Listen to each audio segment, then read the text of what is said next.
Okay, so welcome to a new RPG show called Page Turner. Uh, this is a RPG set in a fantasy fairy tale world with a system that is a cobbled together system of. Zach, you would be better at explaining this. You would be better at explaining the system a little bit to the viewers. Ha! Yes, so the system is basically Fudge meets Fate. Everything is run off of skills. It's narrative heavy, chewy, not crunchy, not a whole lot of numbers to consider. Fate uses 2d6 or custom Fate dice. We use a single d10. It gives us a slightly more dramatic spread of numbers. And instead of weighting things towards the center, it kind of weights them evenly across. Um, we like to use the whole.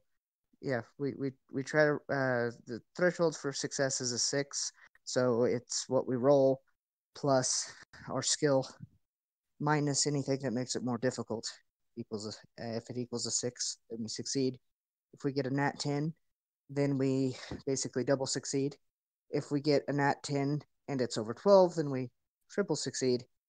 And if it's not a nat 10 but it's over 12, you double succeed. So we also use fate points from the fate system, which you'll just have to watch and see how we use those, because it's a lot more talking than I have breath for right now. Thank you. So, I will introduce you to our players. Brent, if you would introduce yourself and your character first. My character is Maximilian Weber, and please feel sorry for the DM, folks. He is a giant spider, and the DM is a serious arachnophobe. Yup, that was a conversation. Hey, can I play a giant spider in your game? What? Yes, feel sympathy, but then do not, because the DM did allow it. Who can transform into a human? Yes, a surprisingly polite and courteous human. Old man, human old man, because he's an old spider.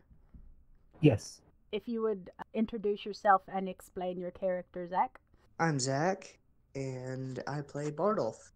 Bardolph is a lichen. He can shapeshift between human and anthropomorphic wolf form.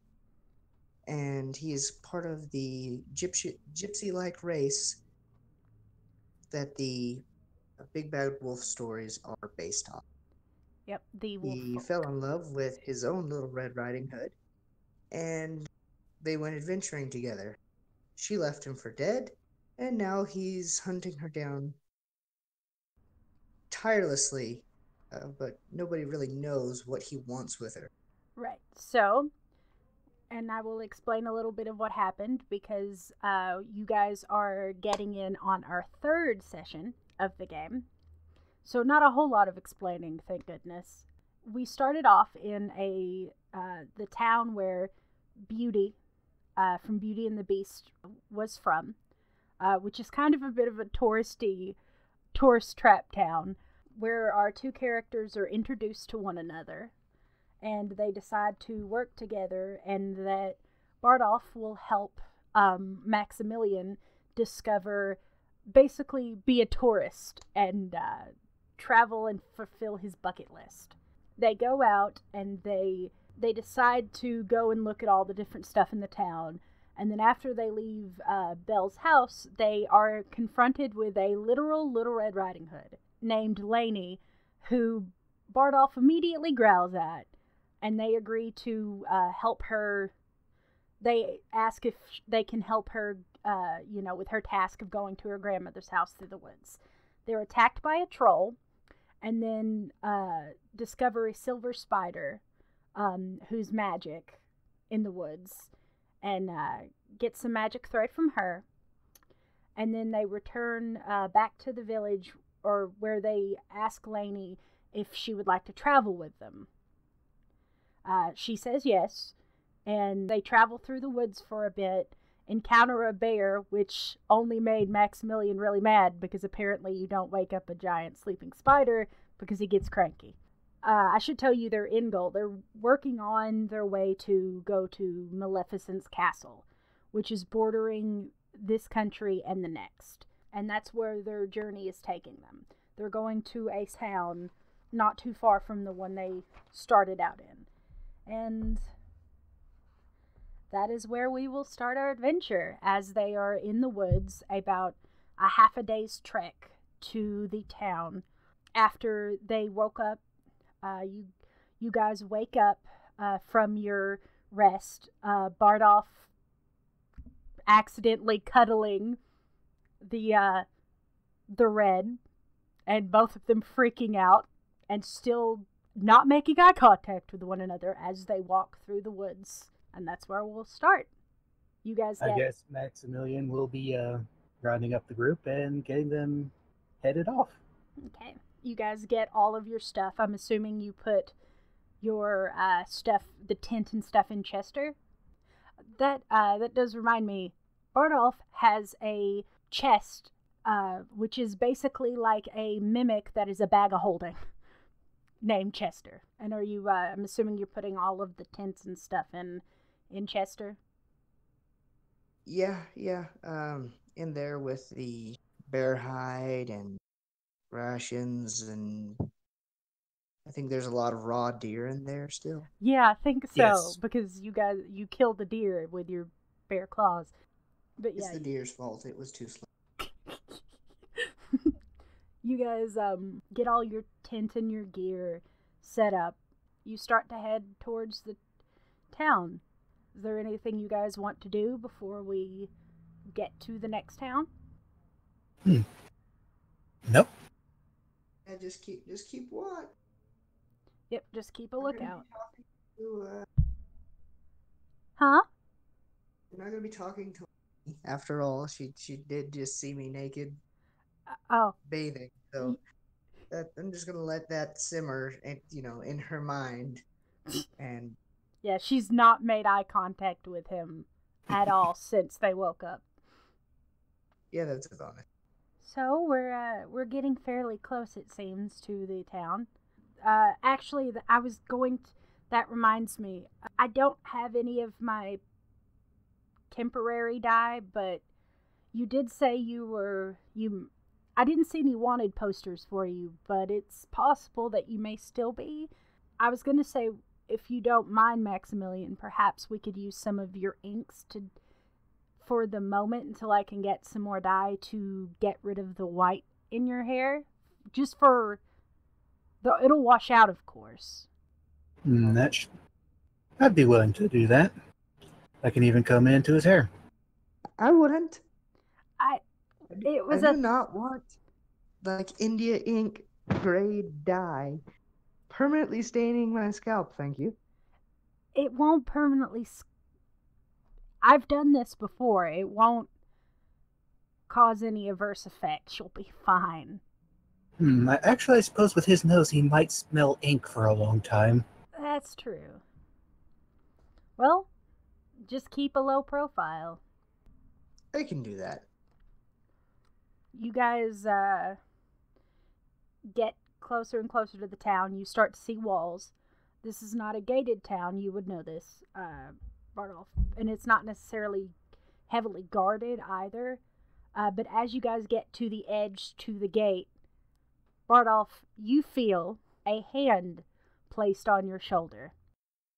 I said, turn and inspect the offending limb. You see a pale man with fairly short brown hair, green eyes, wearing dark huntsman clothing. This person, as you turn around to look at them, you know them. He's actually one of the huntsman friends that you spoke of in the tavern last, when you said you had made some buddies amongst the huntsmen. Yeah, it's always good to have friends amongst the local constabulary. Yeah. This is Alex Alarian. Give him my typical "I'm about to swindle you at cards" grin and be like, Alex, buddy. How you doing? I'm doing all right. It's good to see you. Just, I thought I'd warn you before you go in there. Keep a little bit of a low profile, because I made sure that you're not necessarily wanted, but if you cause a scene, people might remember. Yeah, yeah. Don't worry. I don't have any plans on excavating your precious magic well or fountain. They're still doing construction on that. They don't even know if it'll be magic anymore. Well, it's not really my fault that it imploded. But I'm sure you've heard that story before. I have. Any luck on finding her? You're cutting out again. How rude of me. Where are my manners? These are my traveling companions. This is Mr. Weber. He's a tourist. And, surprisingly mean with a sword. And this is Lainey. She's a thing. She just looks That's at a tad bit rude, don't you think? She just looks at him with this look of, excuse me? Right. I forget sometimes that you are an incredibly rude asshole. It's nice to meet you.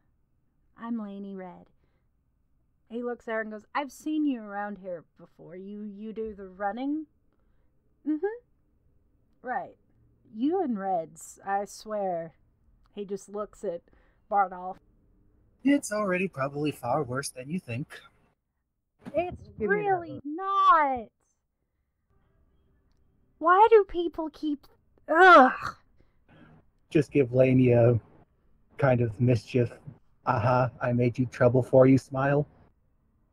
But it's nice. Right. It's nice to meet all of you, and it's good to see you again, Bardolph.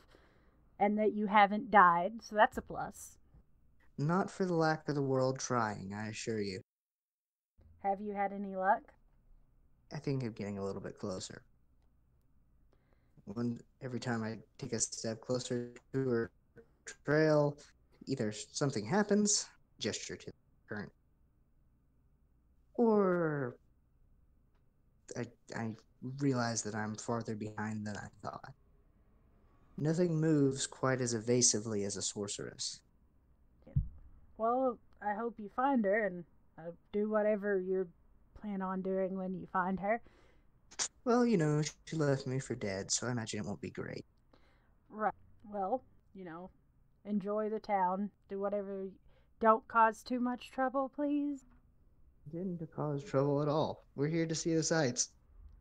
Right. Besides, okay, you should come have some drinks with us tonight. So you can swindle me at cards again. We don't even have to play cards. I genuinely want to catch up. Gosh, you accuse me of something, my tongue gets tied. Right.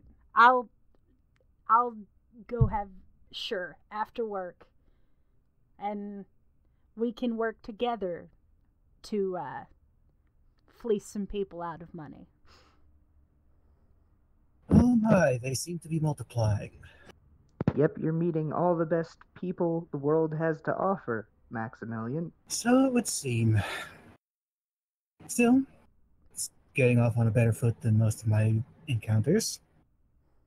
I mean, to be fair, it could be far worse than what you've met so far. And even though this one's an asshole, there's worse people. Yes, and there are also some that are far more disconcerting. Especially amongst sorceresses. Everyone seems to have their own story about sorceresses. Anyway. It's because they're nosy, invasive, very invasive, and are obsessed with learning everything. Right. So, is there any place you boys wanted to go in particular? Well, I am a complete newcomer to this country, so anything of note? Landmarks, stories? Very much like to hear and put it into this journal. Pull out a decently worn leather journal. Just that way I have something to have sent back to my grandchildren. All 800 of them? Well, there's not quite 800 yet. Anyway, Bardolph, what about you? She's still avoiding eye contact. He looks over the as if it is territory to be conquered, and just puffs out his chest. I'm going to find the enchant. The what? The enchanter, the person who Yeah, puts spells on things. yeah. I know what you mean. I didn't hear you completely. Right. I need to go to the alchemy shop. Go with him and I'll meet you guys back at the in construction fountain. Actually, I was thinking of accompanying you, Oh, mainly because, once again, you know how bad I am with coin. oh, that's a good point. Well, I mean, he can help you with the coin as well. But if you want to come along, that's fine. Yes, Wait. plus I've never seen an alchemy shop before. And what did you say? Yeah, and he likes you better. I mean, you are very abrasive, so I could see why. Oh no, my quarrel with him comes from the fact that he fleeced me for almost all of my copper. It's not my fault that you're bad at cards. He's better than I am. You took advantage of a senior citizen. I think he takes advantage of a lot of people. My dear sir, do you know no shame? She just starts laughing. Oh, your attempt at trying to act angry is adorable. I don't have to try, he Oh. says, and proceeds to head off into the town. I wasn't talking to you about you, but okay. As you head off into the town, you've been here before. You know exactly where the enchanter is. It is a small shop called the Magic Spoon. It's a little bit past the center of town. You head past the construction of the fountain, which is it looks like it's going okay, but you hear somebody yell something and then immediately drop something on their foot, and you watch as one of the bricks starts to float and then fall down. Yeah, it looks like both the magic and the good luck of that well is not coming back. It certainly doesn't. As you head to the Magic Spoon, it's this really pretty building covered in ivy with a sign that says the Magic Spoon over top of it. You walk in and the interior is lit by some sort of magic floating orbs, and it's filled to the brim with various trinkets and small objects and some bigger objects, almost like to the point where it's not super hard to walk in here, but it almost looks like a hoarder's place. Head on in and address the alchemist. Okay, you walk over and see a woman. This is not someone you had seen before. That's probably a good thing. Yes, this is a woman with light olive skin, curly brown hair, blue eyes, wearing a blue cloak, adjusting bottles and things on the shelf.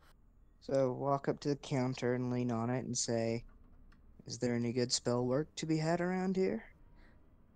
You see as the woman sort of jumps up. Oh, a customer. My apology. How can I help you? I am Kathleen. Stand up and shake her hand. Bardolph. It's a pleasure to meet you. What can I help you with, sir? Likewise. Slap Chester down. Bad. That's an interesting creature. One of a kind, I'm afraid. Or perhaps it's better for the world. He reaches inside his coat pocket and pulls out the Weber's silken cord that he made him. And he places, the roughly 3 feet of cord or so on the counter. He says, I'd like to get that enchanted, please. She picks it up and looks at it. That is absolutely lovely. It's silver magic silken spider thread. Nod. What are you looking to have done? Well, this may seem like a strange request, but in addition to granting me some kind of protection, preferably from, physical attacks and or fire, I also would like it to cause my clothes to change size, should I change size. She just sort of gives you this curious look. I I don't know if we can double enchant something of that nature. The protection would take quite a bit of time. However, the clothes changing could be achieved within, if you give me a day and a half, that is possible. As far as protection, we may actually have already existing items in the shop that could provide. Well, I guess we'll see what you have. And go ahead and cut over to Weber and Laney. Okay. And that'll give me time to contemplate some things. Okay. As we head over to Laney and Weber, who are walking to the alchemist shop, and she's walking without even almost looking where she's going. You can tell she's been here a lot. It's one of the town back home doesn't have an alchemy shop, so I have to go here to get a lot of my supplies and pick up things for the family because, being the technically eldest, unwed person of my woman of my family, that's my job. She rolls her eyes. Yes, sounds dreadfully fun. Absolutely. You guys walk not too far into town. It's really not that far in, to a place called the Witch's Brew. Yes, this will be the first time I've been into an alchemy shop. Most of the alchemists that I met typically just want part of me, which is kind of a bad track record. I would imagine that why spider part? No, no, they're not that wonderful. I mean, if you can handle the smells as you walk in, you'll be fine. It's a bit aromatic. Well, an interesting aroma. I could never really turn that down. Anything interesting, really. Right. You guys walk into the shop, and it immediately hits you. The smell of just like all the herbs, lavender. There's some chamomile in there and like some allspice. You're walking into an incense shop and it's just absolutely overwhelming. This is surprisingly pleasant. From the way you were talking about it, I expected something not quite so pleasant. Well, they tend to keep all of the nasties in a jar so that you can't smell them. Right. I suppose that makes sense. Why do humans put so many things in jars? A lot of it is because it's the easiest way to contain it, and it helps the smell, because I don't know if you've ever smelled dried frog legs, but it's not pleasant. I guess that's a bit of perspective that I'm sorely lacking, I guess. You guys see lots of vials of various liquids, dried flowers and fruits and various other things, jars with dead creatures in them, pieces of dead creatures. You guys get to the shop counter. There's an older gentleman who is long gray and black hair that's pulled back into a ponytail. He looks rather spry even for his old age, though. He's rather tall and kind of gangly. Not quite as tall as Weber is, but, still tall. He turns around from the counter and looks at you guys and goes, "Ah, Laney, it's good to see you again. Have you come for more ingredients for your potions and such, or is this for your mother?" Oh, and he looks over to you, Maximilian. Oh, I have not met you before. No, sir, we have not had the pleasure. I am Maximilian Weber. I am Albus. He holds out a hand. Shake his hand. Lenny has been so kind as to show me a bit of the country. Oh, you've become a tour guide now, I see. Well, yeah, they asked. Adventure. I said yes. I do not blame you. Is there anything I can help the two of you with? Or are you just stopping by to say hello? I believe Lainey was needing something for her hair. Ah, I know exactly what you need. You run out of your dye base, my dear. She's like, yeah, I have. Right. He pulls out some jars and grabs some dried things and puts them on the counter. And she's like, thank you, and exchanges some coin. Is there anything you might want, Maximilian? Like, he has potions and things. I mean, healing potions might come in handy. That is true.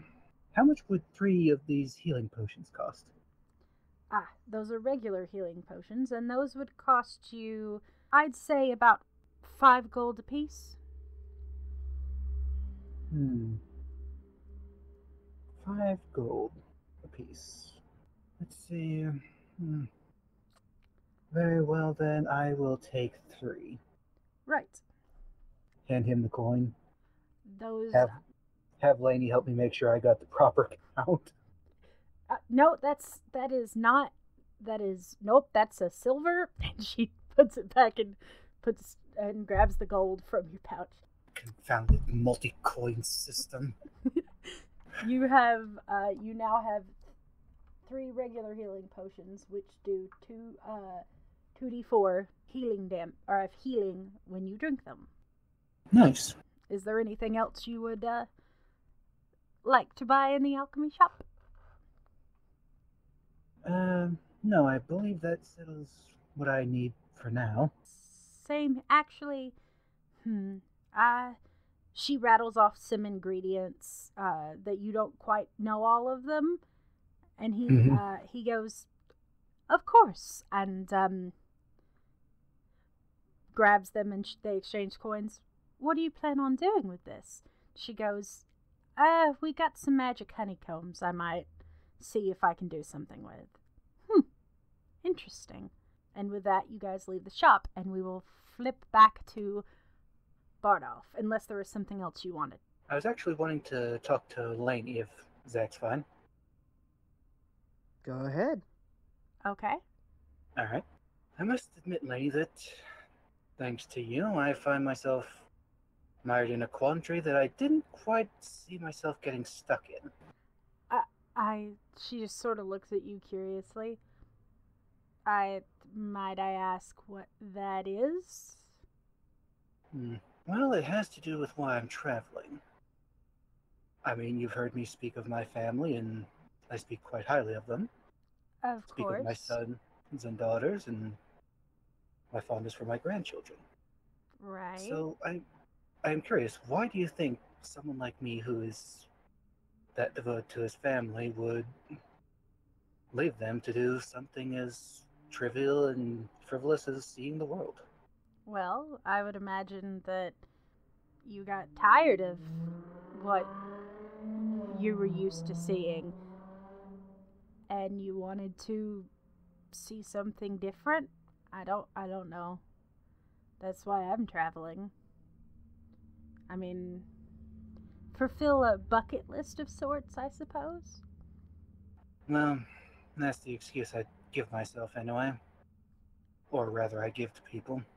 Truth is, I am doing this to fulfill the last wish of my wife. Oh, and what Yes. is that?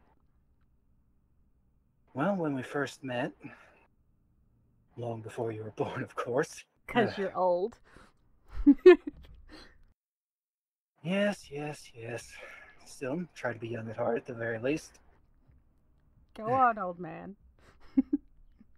Anyway, whenever we first met, we kind of had this idea that we'd go out and see parts of the world that no one of our kind had seen before.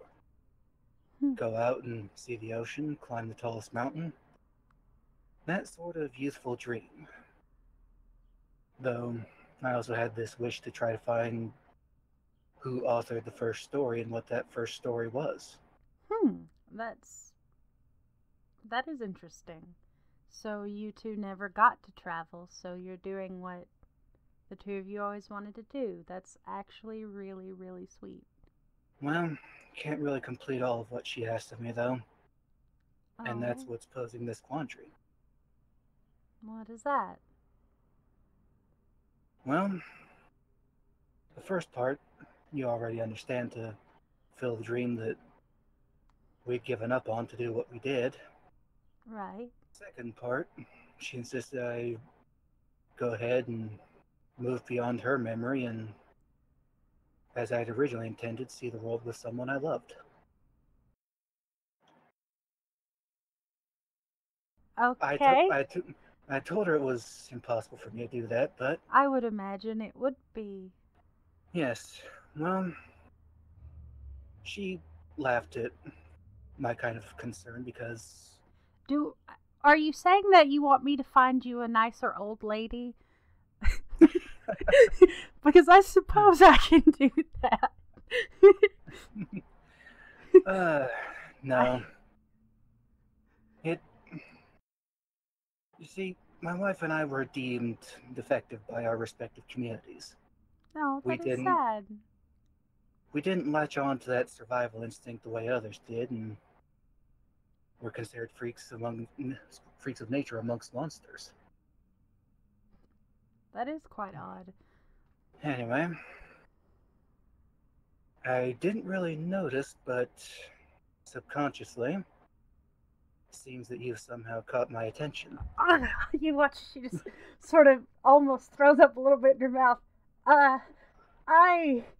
Yeah, I- sorry to spring this on you. It surprised me as much as you. Flattered, but you're way older than me, and you're a spider, and I'm arachnophobic, and I don't want to, and I thank you. It's flattering, but I do not see. I see you more as a grandfather than I. Oh, well, I'm sorry. Would you permit me to persuade you at the very least? Nah. I would actually like to roll persuasion on this. No, okay. She's gonna. You better roll good, because she's about to fucking walk away. That is a modified 12. You would have had to get a nat 10, buddy.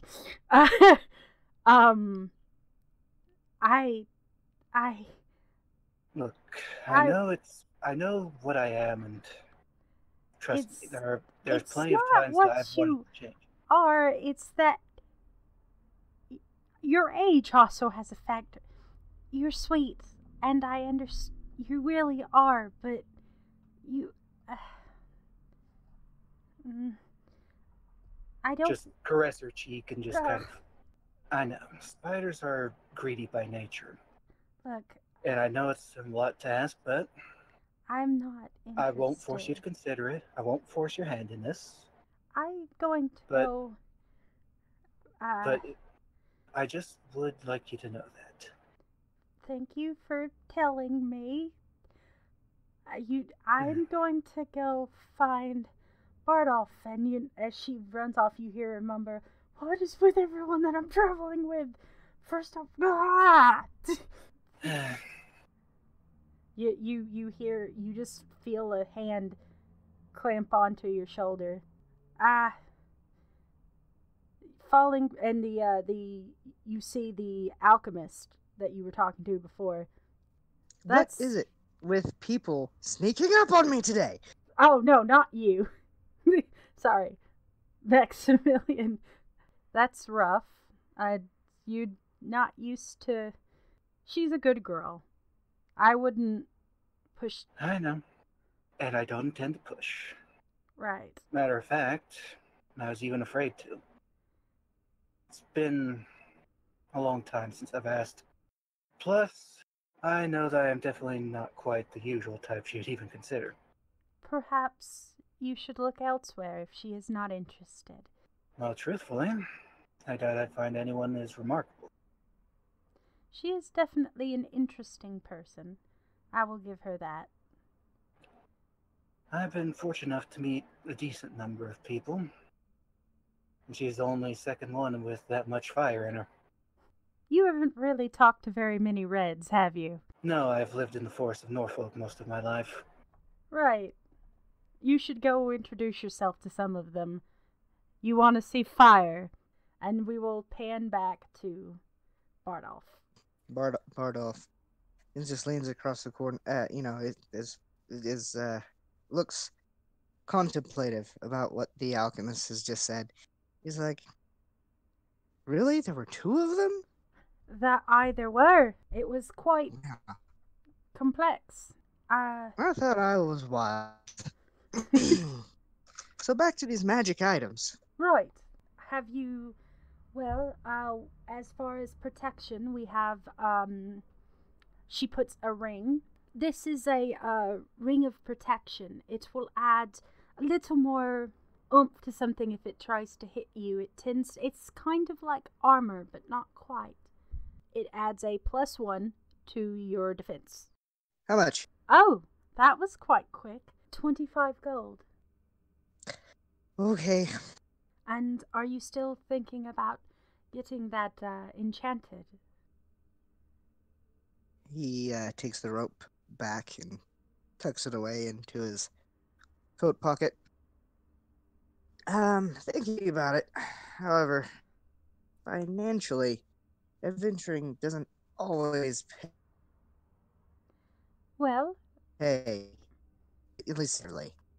You, at that moment, you just, like, the door flies open on the alchemy shop, or the enchanting shop. Okay. And head snaps over towards there's a very frazzled looking Lainey. Lainey? What's going on? I'll explain when we're out of mixed company. Oh, my apology. If you need a moment to talk. No. It's just... So, we'll be staying at my favorite inn in town. So, you want to swing by tonight, have a couple drinks. I'd like to extend said invitation. Right. Okay, fine, Lainey. We'll go talk about it. I will definitely think about it after work. Sorry. Give her my wolfish... Head out. Sorry to pull you off of your latest skirt chase. Look. Maximilian just talked to me and, he said he was interested in me. What now? Yeah, he's, interested in me, and not just in a romantic manner. Bardolph just kind of like stares at her blankly, his mouth slightly ajar. That was my expression. I saw him. I thought he saw me more as a grandchild and not a potential love interest. I nearly threw up.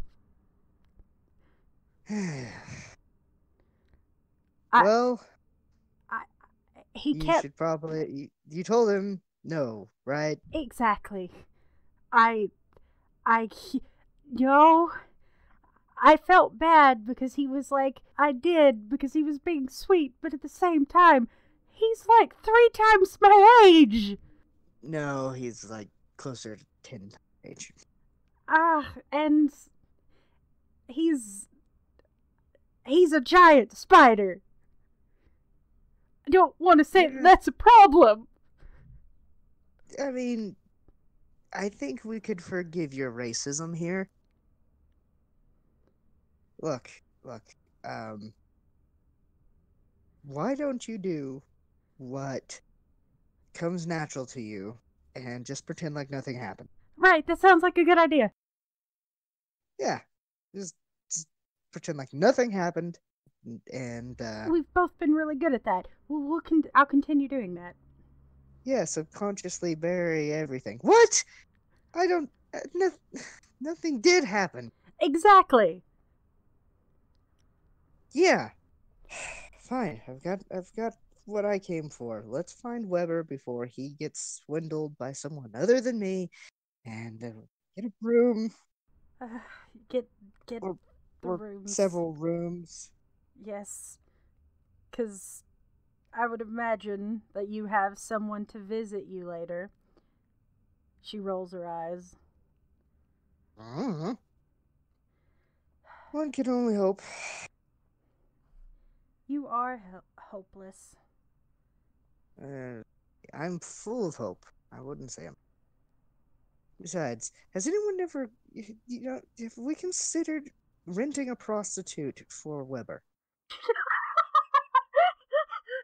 No?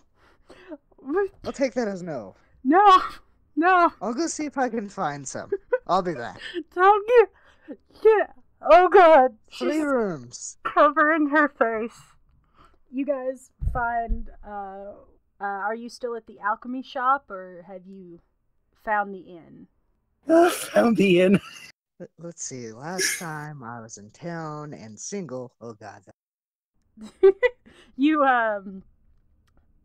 actually know that you can, that the innkeeper can, find entertainment, as they call it. Oh, but that would defeat the purpose of me going off alone, off screen to go find it myself. Right. Well, you can also go to. There's a small area known as the Fox's Den, which has various things that you can purchase, and entertainment is one of them. That is where the innkeeper gets their entertainment from. Let's cut out the middleman, shall we? Time to find a freak. I love Bartle so much because that is how he thinks. You get to the Fox's Den, which is actually an unremarkable looking building. It looks like it could be a house, except for there's a small tiny sign that says Fox's Den outside. Well, straighten my slightly rumpled traveling coat. Consider buttoning it up. Realize that buttons fell off a long time ago and I've never sewn them back on, and walk in anyways. You walk into a very lively looking building with like fairly warm candles everywhere, and there's a counter immediately as you walk in. There is a fairly decently dressed, surprisingly, gentleman standing there. There's actually 2 people standing there. A nicely dressed gentleman in a suit almost, black hair and steel gray eyes, and next to him, standing leaning against the counter, is a fairly tall woman in a red dress with ruffles and wolf ears and a tail. Brown hair, brown ears, brown tail, brown eyes. I thought this was called the Fox's Den, not the Wolves' Den, he says, addressing her, walking up. Well, the Fox's Den sounded more appealing than the Wolf's Den. Well, that depends on whether or not you're a wolf. That's true. Wolves can be rather appealing. Right. So, let's skip the pleasure and get down to business. Right. The man just sort of looks at her. Off you go. Give her a wink. And, Right. Yeah. I have this friend. Well, he's more of an acquaintance. Technically, he's a traveling companion. But he's an elderly gentleman. Actually, kind of ancient. Right. And he needs some entertainment Ah. of the intimate variety. Right. What is his I'm interest? not afraid Men, to women, different species? grooming women. Well, yes, different species, but human with blonde hair, Blonde hair. All right. preferably yay tall. Particularly what? What was that, dear? I didn't quite catch it. Just gesture with my hand, like to my chin level. It's like yay tall. All right. That can be done. That can be done. Um, Hot damn, you've got everything. of course we do. We keep various entertainments because this town is quite sizable. The town is pretty large. It's actually like it's not castle town huge, but it's probably the biggest town in between here and the castle, the town which the castle is located in. So, for one night or for hourly, I really wouldn't know his stamina, but I'm just gonna go ahead and buy the old Cuda Knight. right. I can have that for you. That would be one entertainer for an evening. Will you be staying at the inn or here? The inn. I So a traveling huff, fee. puff. That would be a gold piece for the night. Slap it down on the table. Right. And I am and who is she looking for? Maxwell Weber, incredibly tall, gangly gentleman who never parts with his top hat. Right. And if I might ask your name, just in case it is brought up. It won't be. Right. But I should at least introduce myself. I am Vanessa. The man in the suit's name is Vanessa. No, this is the woman that's been talking to you the whole time. She shooed the man in the That suit makes off. so much more sense. She shooed the man in the suit off. That's right. She's like, shoo. No, the man in the suit does not talk with a feminine, slight British accent.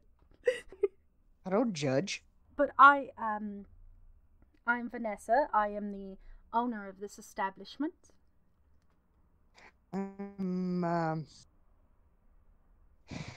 Bardolph, he says, scratching the back of his head like he does whenever he's thinking and or distracted. She lets out a big smile. Interesting. Oh, don't look at me like that. Oh, like what? Like that, right there, he says, pointing at her.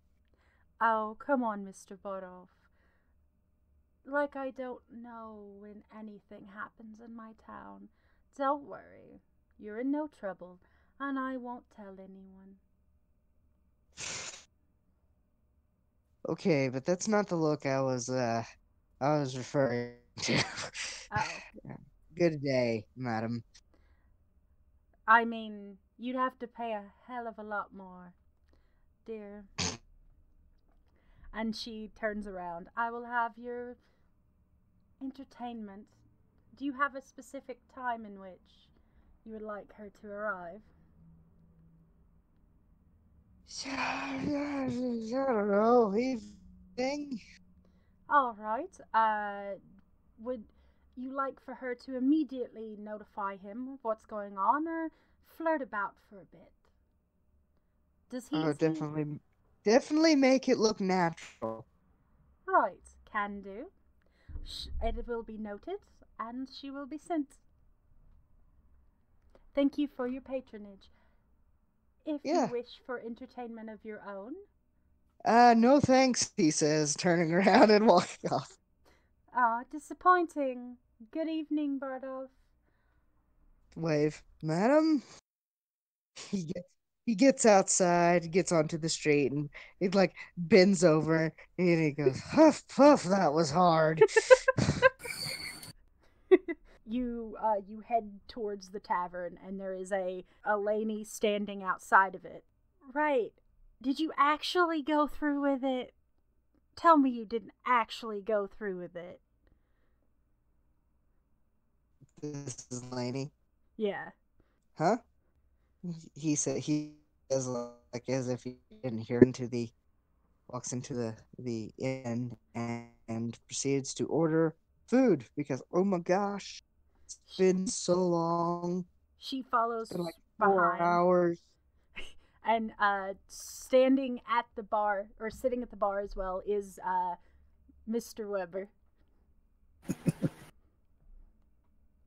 And Lainey's like... Walk up, just like pat his shoulder affectionately as I sit next to him. Weber, what's on the menu? Is there bacon? Please tell me that. They actually do have some bacon in. And they do have a good variety of fresh fruit. Lainey just sits beside... Sandwich. Huh? A bacon sandwich. Right. Coming right up. With extra bacon. Right. Coming right up. And he comes back behind the thing and shouts your order to the kitchen. And Lainey comes in. Huh? The side of bacon. And with the side of bacon. Right. He shouts the side of bacon. And Lainey sits beside you, Bardolph, just like... Now she's not making eye contact with either of you. Right. Is there anything... Bardolph scans the current patrons. And if he doesn't see any good marks for, cards, he turns to Weber and says, "So, have you seen their famous fountain?" I saw it was under construction, so I couldn't really go and sketch it. Right, because someone destroyed it. I wonder who that is. Those vandals. It isn't, it's still like later afternoon. It's not quite dusk or when you would normally find your people you would fleece. So you still got a little bit of day to burn. Well, as soon as this bacon sandwich gets here, I'm going to, supposed to file. He leans forward onto the counter. Why is everything got to be so dang difficult today? I suppose that's the nature of the world. Besides, Yeah. if everything was easy, it wouldn't really be that worth it now, would it? That depends entirely on how hedonistic you are. Could you define that for me? I haven't heard that one yet. Oh. Bardolph kind of just like rubs his hand harshly down the center of his forehead, over his nose and his mouth. And he looks at Weber with this I want to kill you look. But then he snaps out of it. It was like hedonism. The philosophy here is the greatest good, and therefore the pursuit of pleasure, the most mortal act. I see. Seems a touch empty and boring, but I suppose in the moment it's good enough. I'm so glad you said that. If you're wanting to see the sights, there is the fairy garden. Fairies. It's not literally a fairy garden. It's magic. Unless I don't think you destroyed that one, she whispers. I don't know why we didn't look into it. There's mushrooms. Red always. Magic mushrooms. Not magic. And then there's glowing orbs that float around. They're not fairies, but it's really pretty. And flowers of all kinds, and there is some... Well, we've got a few hours to kill. Right. So, to the magic garden, I suppose? I suppose so. I'll take this sandwich and bacon to go. As your sandwich and bacon shows up. Pocket bacon!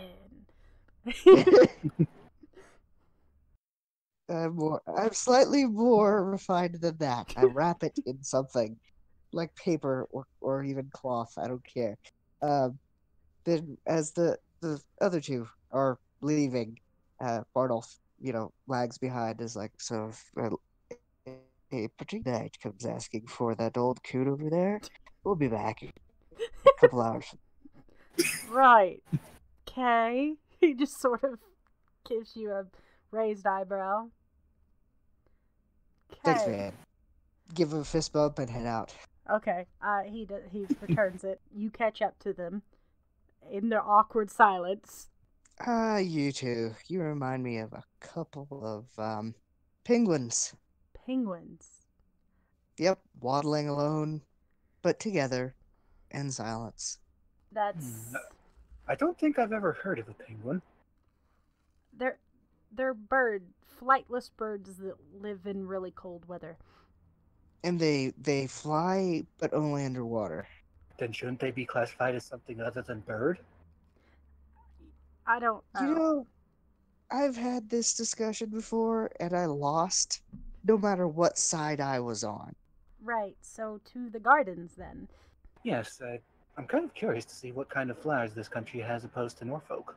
Roses, lots and lots of roses. Yes.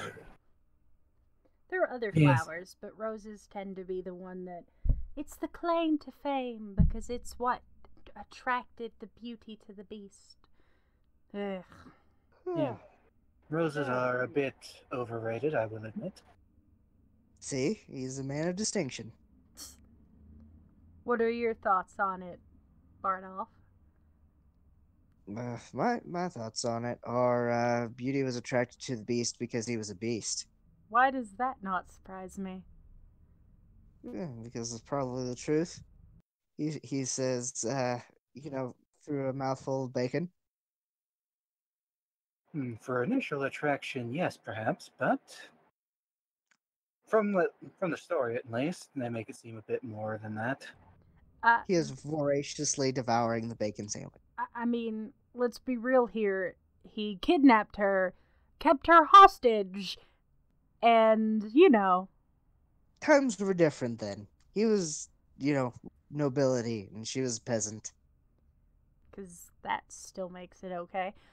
You guys walk to the entrance of this garden, which is a beautiful archway covered in roses and carnations and lilies. I like to think that he simply took her out of her natural habitat, which allowed her to see from a different perspective, and she saw the nobility behind his beastly form. Of course, she had to coax it out of him because he was right proper monster, but we all know the story. Why are you looking at me like that? She walks forward into the garden. I like that story. It was rather thoughtful for you, and I hadn't thought about it that way. Yeah, well, mistake me for a big brute again, will you? She sticks her tongue out as she's walking, facing you guys, walking backwards, and then flips back around. She's gonna trip over something, he says to Whipper. More than likely, and then we'll have to catch her. You could catch her. I don't think she'd quite appreciate that. Do you think if I had caught her? Oh God, I'd never hear the end of it. Neither of you would hear the end of it. She picks up her pace a little bit. Shiny lights. Whipper, go look at the shiny lights. There's beautiful orbs. Like this garden is darker than the rest of the outside because it's got it's a canopy tree cover basically. With gorgeous flowers covered trees, and like there's this sense of whimsy about it. There's glowing orbs that just sort of like small little glowing orbs that just sort of float through. There's mushrooms and gorgeous flowers. It's beautiful. From the finds a discreet tree to relieve himself on. I mean, he looks around to make sure there's no one there, and he does so. I think I may have to ask one of my grandchildren if they could possibly arrange a garden like this back home. It's quite nice. It is. You think they could do it? Oh, yes. Despite our more monstrous forms, we are quite industrious people. Though, not so... The other day you told me it takes 10 years to settle a single case. Yes, it's... Whenever it comes to building our webs or anything out of silk, really, we are quick about it, but discussions... each side wants everything that they can possibly get. It's a good thing spiders aren't really accepted by human society, otherwise all the banks would keep all the money. Greedy. Kind of thinks about it. Greedy blighters, every last one of us. You just hear Lady shudder as she walks away. Still, it would probably take a decade or two minimum just to get the garden started. Or at least to agree on the size of the garden. I swear the only good spider is a defective spider like myself. Well, I mean, you haven't tried to eat me, so that's further giant spiders I ran into tried to eat me. Well, to be honest, wolf folk such as yourself aren't all that appetizing. So, are you saying that the reason you haven't tried to eat me is because you don't think I'll taste good? I'm not sure whether I should be more unnerved or insulted. Well, I suppose you are free to do both. But then again, this is the first time I've dealt with a member of the wolf folk where it hasn't been negotiating a cessation of hostilities. So there is that going for me as well. Still. Is it evening yet? Arnulf says, staring up at the sky. It's getting there. Man, I hope it hurries up. Lady says. Mm-hmm. No, is there something special going on in town this evening? Not that I'm aware of. I don't think so. No, but, dinner. Dinner. You know me. Always looking forward to dinner. And, what was it? The alchemist shop, or the enchanter coming by to drop a visit? Yeah, the enchantress might stop by. We had more things to discuss. Right. But right, I forget that the two of you do need to eat more often than I. In any event, I suppose we should get headed back to the inn. Might be able to make some money playing music. Right, that sounds like a good idea. Yeah, and I've left my mark on this place already. We could go. Oh, you didn't. Then what? He whistles a merry tune on the way out of the garden. Did you pee on a tree? Did you pee on something? Is that what happened? Oh my god, you did. Oh, my fairies. Oh, my fairies, you did. Okay. Right. Well, when nature calls. You guys head back to the tavern, and it is getting more towards dusk now. As you guys get into the tavern, it's a little more crowded, but not quite. Get to the tavern. Sitting at the bar is the huntsman from before. Right. What's his name? His name was Alex. Alex. He just holds up the tankard that he's drinking. How goes it? All right. It's going pretty good. I'm finally got off. So. What? What? Get your Nothing. mind out of the gutter. Lainey, no one asked you. Ugh. No, I finally got off work. He just rolled his eyes. You said to come by and Yeah. drink with you. Yeah, definitely. Drinks over here. You don't sound happy about it. Happy about what? The drinks. You have this tone of you'd rather me not be here. No. You misunderstand. I'm just distracted. He says, looking around for the entertainer. You're looking for something? Always, he says, sitting down. He pulls out his he snaps, and Chester comes bouncing like cards.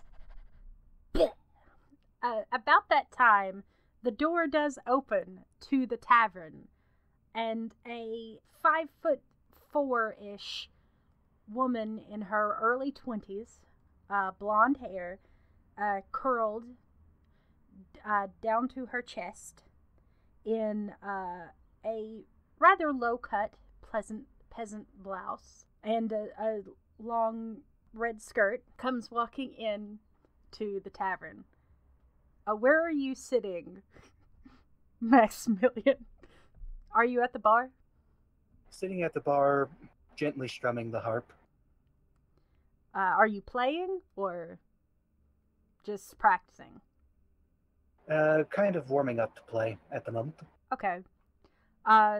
This really beautiful blonde woman comes and sits beside you, takes a look at you for a second, and then looks at the bartender.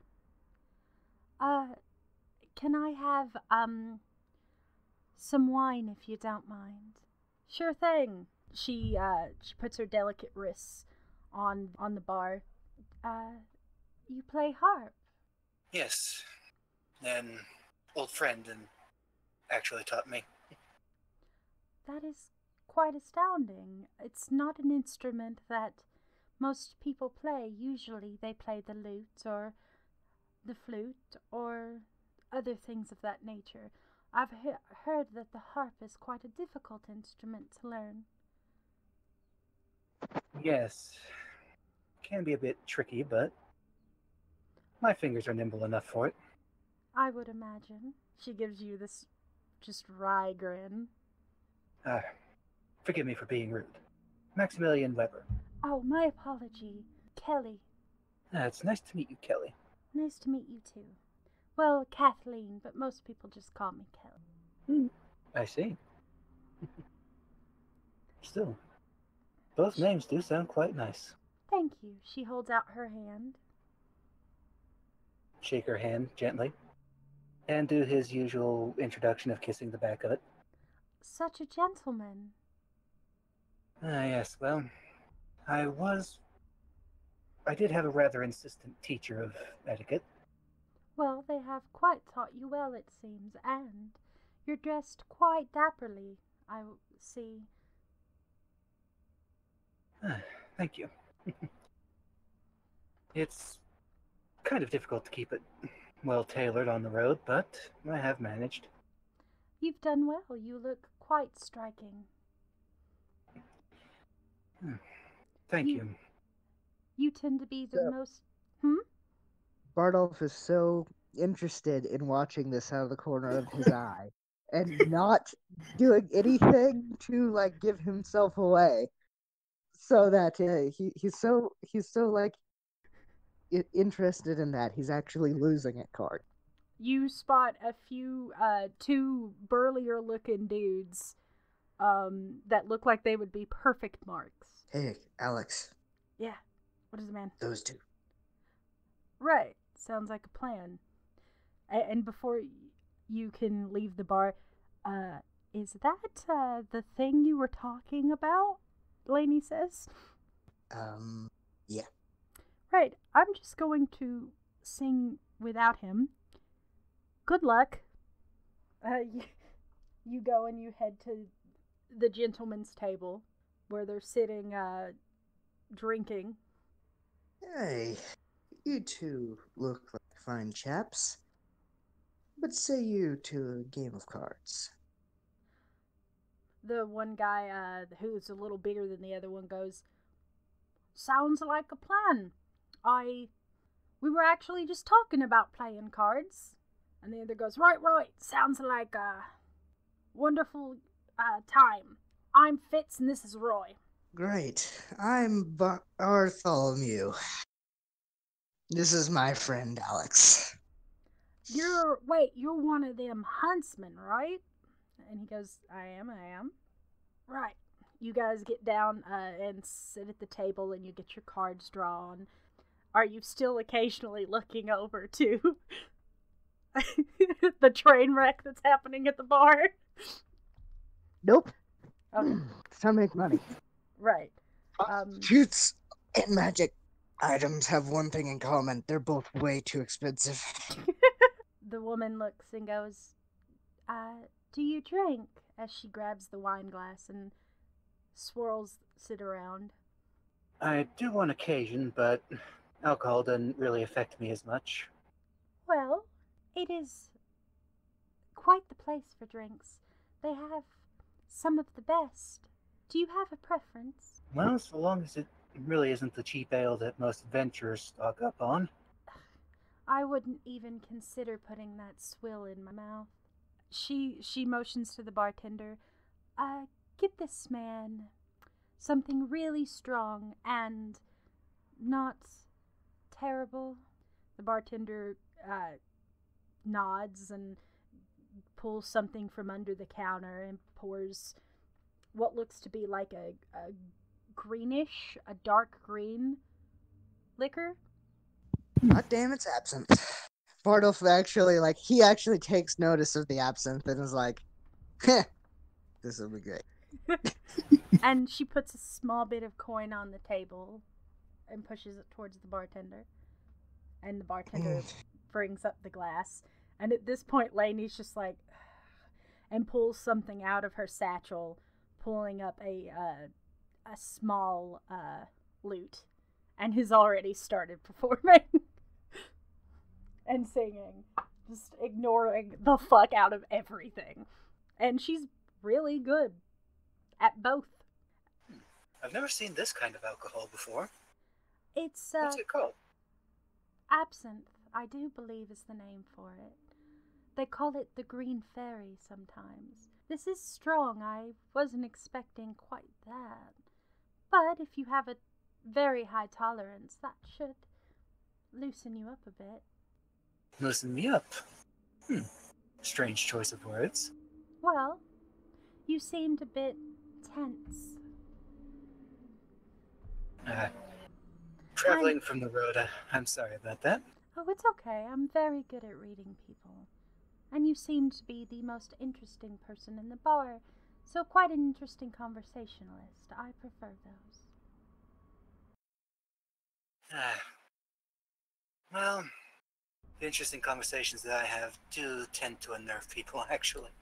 I couldn't imagine. I conversate with all kinds. There's not much that can bother me. She crosses her legs as she sits in the stool. And Take a shot of the absinthe and just knock it back, and then just oh, look completely unaffected thanks to being a spider. Yep, it if you've ever had absinthe, black licorice and disgusting. Quite impressive. Most people sip that. Well, it ties into why most people are unsettled when they talk to me. Oh. I am in fact a giant spider. Her eyes Bartle kind of face palms so hard. It's audible. She sort of just gets this wide-eyed look at her eyes for a second, and then it goes back to a normal. Well, I wasn't kidding. I suppose I really wasn't kidding when I said most interesting person in the room. I was not expecting that. Not that that dissuades me in any way. She just sort of gives this another grin. Oh my. Quite a persistent one then. I have been Bardolph known was to like, be. read 'em and weep, boys. As the two guys seem to be somewhat distracted by something and not doing so well. And Alex almost beats you at that hand. Roll Okay. a perception check. Okay, I shall do so. Is it pertaining to It is not. sound or smell? Okay.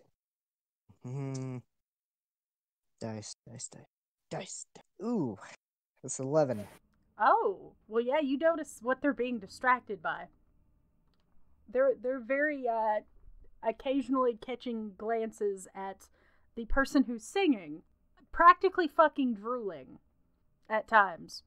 None of my business. Bardolph's inner monologue reminds him. But the woman just sort of is like, can I have another glass? And you, Sir Maximilian, is there anything else you would like? What was that? Your mic cut out? It'd help if I put it closer to my face. I would like to have another glass, and is there anything you would like? Perhaps a dance to the song that young woman over there is singing. I would love to. Very much so. And she holds out a hand. Take her by the hand and proceed to dance. You, roll performance. That is a modified 8. Right. You two are dancing really well with one another. The only, people in the room dancing, but you're really good at it. She's like, you are quite a remarkable dancer. Well, I have been blessed to meet a surprising number of very different people.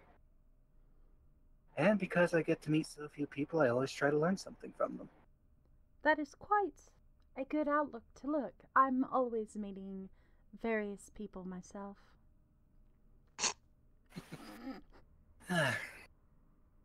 Still, I am very much surprised by the fact that you aren't running away screaming like most people. Well, I'm not most people. And I can see that. And I do appreciate it very much. Well, I'm glad, because it doesn't make you any different. I mean, you're still very attractive in the way you look now. Silver fox, as they say. Full house. You have taken the pot again, and at that point, the guy goes, Fitz goes, fucking damn it. I'm getting all distracted. Fuck.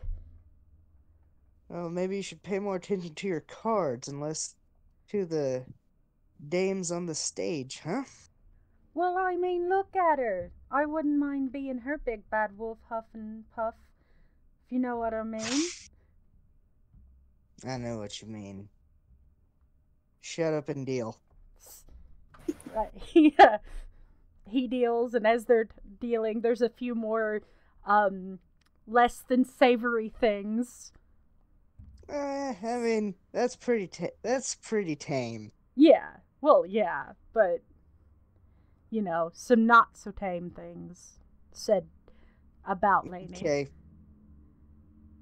He loses this hand out of multiple directions.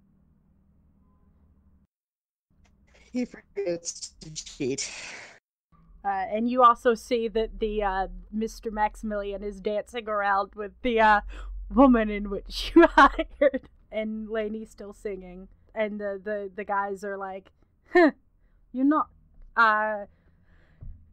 doing quite as well as you were towards the beginning there. Alex just nudges you. What the hell, man? It's just one hand. Lady Luck doesn't always smile along you. You've actually lost a couple. Luck. What? You've lost a couple. Damn, I really haven't been paying attention. You're Refocus on cards. Make these guys bleed. Proceed to cheat. Okay. And bet high, and just like anytime they say anything about Lainey, Bet higher. Yeah, because they're like pretty. They're like, "Hey, you think I should go for it?" No, cause I'm gonna fucking go for her. 5 gold. Clink. Well, betting quite big. Well, something you boys should know about Lady Luck is that she's a pro. Sometimes you just gotta pay her price to get her favor. And right now the price is 5 gold. Ante up. One of them just sort of folds, and the other one just got this cocky look on his face. Person at the table of the two of us that walks home with the most gets to take the girl and sets the coin down. I mean, that's gonna be up to the girl, don't you think? He says, and proceeds to take a quick look at the odds and trade some cards from his sleeve if necessary. Roll a sleight of hand. I don't have sleight of hand. I have hustle. Hustle. It would work as hustle. That would work. I would allow you to add it in this situation. 5. Oh, fuck. Hold on. They are distracted, so I'm actually going to have to roll to see if they see that. Oh, well, I mean, you could have just made it easier for me to pass the roll. Oh, no, that is true. We'll make it easier for you to pass the roll, because they are distracted. Well, if it's 1 point easier, I success. Yes, because they are distracted, and I'm used. My apology, guys. This is my first game running in this system. I'm used to running in 5th edition D&D, and there are different rules. Yeah, we don't use well, we rarely use competition contested roles, competition roles. Yeah. Mm-hmm. Instead, the DM takes into account the other person's skill, and basically adds that to the difficulty. Or subtracts it, depending on. Yeah, like if they have a negative perception. Yeah. They seem distracted and don't notice. Alex immediately notices, though. He's like, just kind of looks at it, looks at you, smiles. Smile back.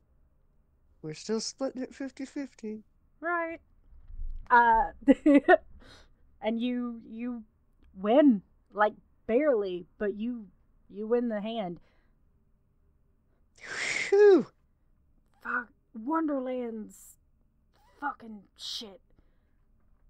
Oh, come on. Yeah, the guys seemed a bit miffed by that one, because that was a lot that they just lost. Yep. So, sweep all the money up, and stack it up in front of me like poker chips, Mm-hmm. and be like, well, if you've got any more money you want to lose, feel free to lay it on the table. I think we might be done for the evening. Shame. See you two go so early, he says. And takes a look over at the pro, and has she freaking gotten Weber upstairs yet? Hold on. She's, as they're dancing, she's like, I don't want to be too forward, and I'm sorry if I am, but I have been rather lonely as of late. And could use some company this evening. I think I might not be quite up to your standards, I'm afraid. Oh, trust me, you very much are. She looks you up and down. Just sort of batting her eyelashes at you as she looks up. Truly, I'm afraid that I must decline. Caress her cheek and plant a kiss on the opposite cheek. Bartle, clenches his fist and, silently is, banging it on the table, what the fuck? May I ask why? Well, I can make it worth your while. And she just pokes your chin down to meet her face. For me, it's just if you could use the distraction. Truth be told, I would probably be for the best, but... Live on the wild side. I promise it'll be worth it. Well, believe me, if we did go to my room, I would give you the time of your life. I'm a bit meticulous in my nature, and you wouldn't be let go of for quite some time. But there are some things that I would kind of like to see if I'm able to take care of before I think of any sort of personal gratification such as this. And I truly am so. Disappointing. Most older men are.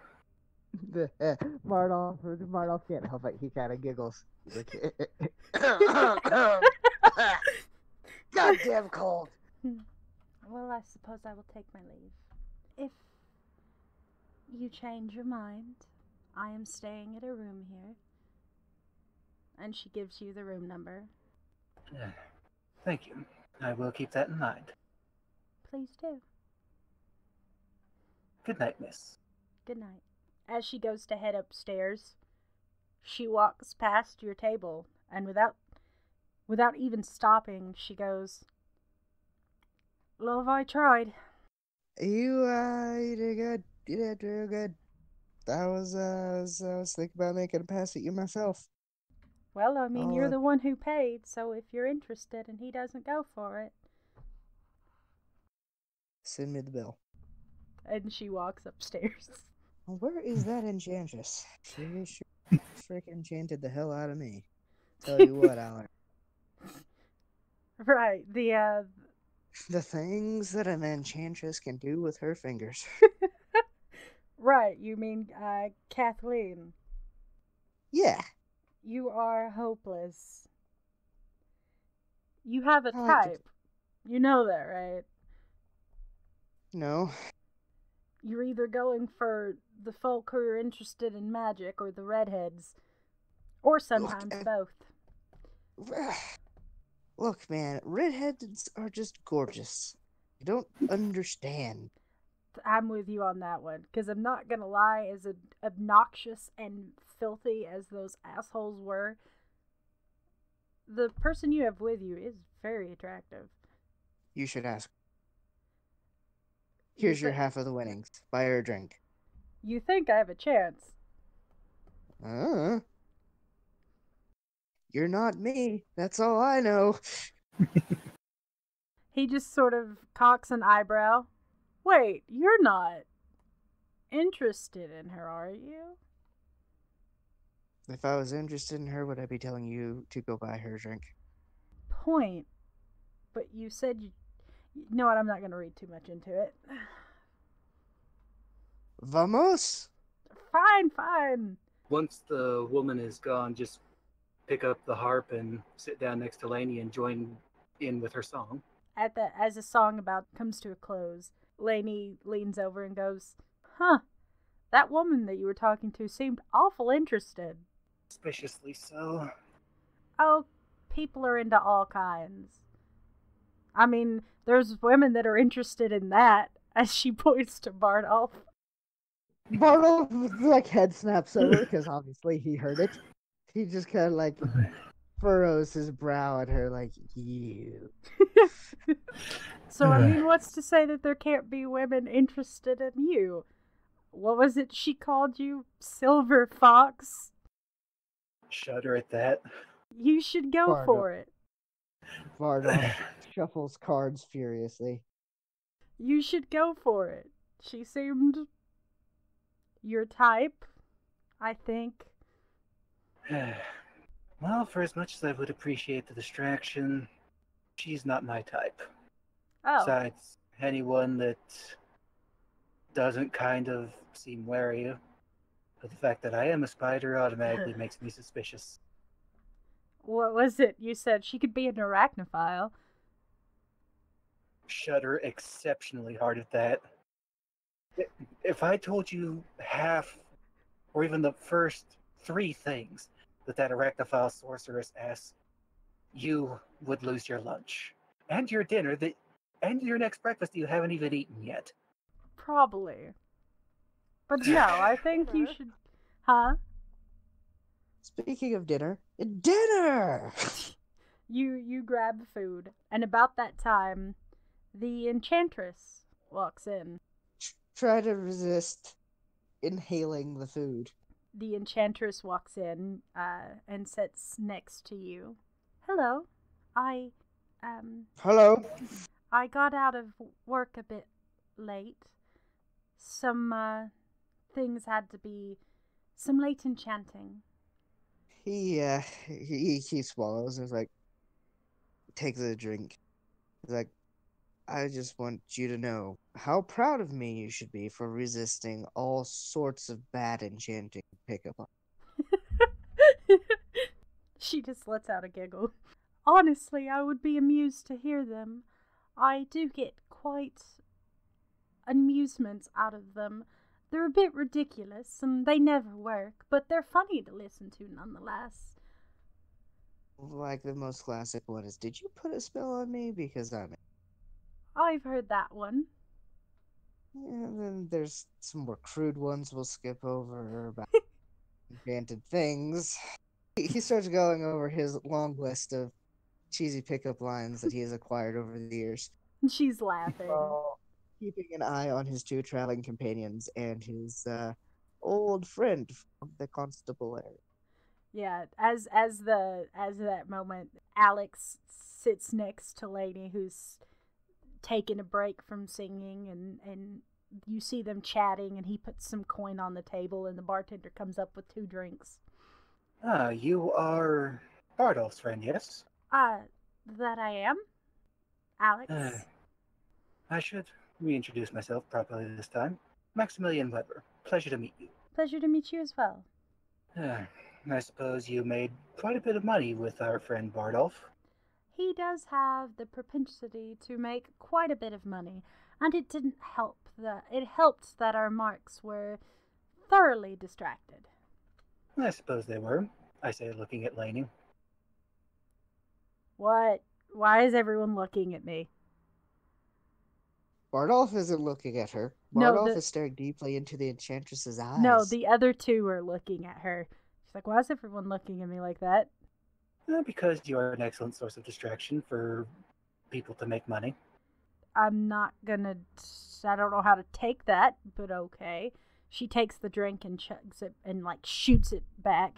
And she can tell she's ever so slightly uncomfortable. You are quite good at playing the lute. Thank you. It's, one of the skills I picked up from my sister. She was always really good at it. Last time you and I played in the tavern, you didn't quite...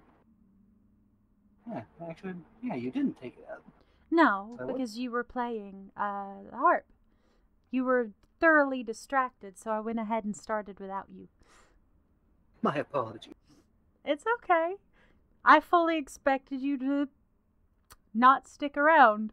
I still think once the night's over, you should consider it. Well, there are things I would like to consider first. She shudders.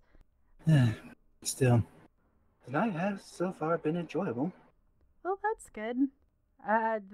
She just sort of looks at the bartender and goes, "Can I have another one?" And Max goes, "I've got this," and he puts the gold on the table. Could you get me another glass of absinthe, please?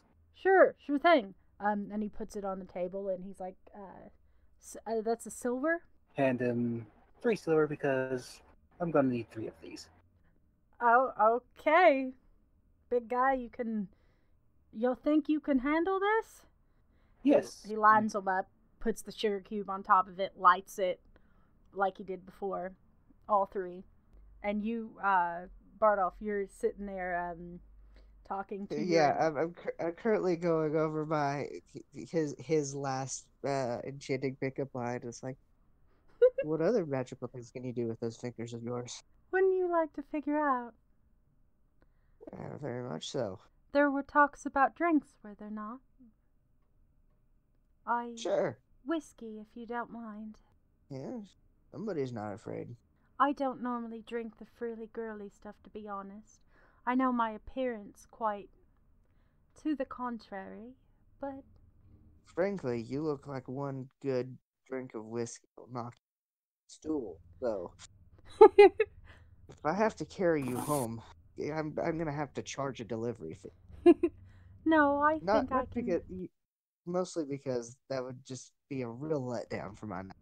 Oh, no, I think I can handle myself. Thank you very All right, much. Barkeep. He comes up. He's like, "What will you have?" The lady will have a whiskey sour. I will have.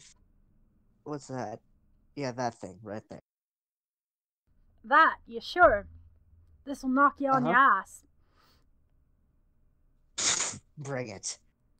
All right. He pours a shot of viscous, dark liquor. Oh, it looks so good. Bardolph just stares at it lustfully for a few seconds, admiring it before he tries to shoot it. Oh, it burns like some bitch. But it has this really sweet aftertaste to it. Weber, you've got to try this stuff. Whoa. She's drinking her whiskey, just giggling at him. And the lady's just sitting there uncomfortably between the two of you. Like, Weber. Yes? Waves him over. Walk over with one of the glasses of absinthe. You, sir, are hovering. Have a seat and try this shit. The bartender is like, another shot then, and pours the glass, a shot and pushes it towards you, Weber. Have you met Vivian? I mean, Kathleen? what was it? Kathleen. Have you met Kathleen? She's a nice person. Real nice. She has a good sense of humor, too. It's nice to meet you. I'm Kathleen. I'm the owner of the enchantment shop. Ah, it is nice to meet you. And I am a traveling companion of Bardolph's at the moment. He's actually my reason for being in town. We went and saw the flowers. Oh, the garden. It's beautiful. It's really nice to walk with someone through them. They say if you walk through them with someone that you love, you'll stay together forever. Yeah, no, that's not true. First-hand experience, lady. Oh, my apology. I didn't mean to bring up any... No bad memories that more of this stuff can't solve. Snaps fingers. Do you drink the liquor that Bardolph has provided? Yes. Whew, it even gets you a little bit. This shit is stronger than the absinthe that you're drinking. And they say absinthe will make you see fairies, and you've seen fairies before. They're real, but it'll make you see non-existent. This is quite strong. And quite tasty. You should try a bottle. No, wait, no, wait, no. Listen. Bottle with you. That lady's room, because there ain't no way in hell you're getting another chance like that. Long time. Probably. You and Lady do seem to be rather insistent on me doing that. Well, I mean, after all, you know, yeah. He says and turns, and he's like, so.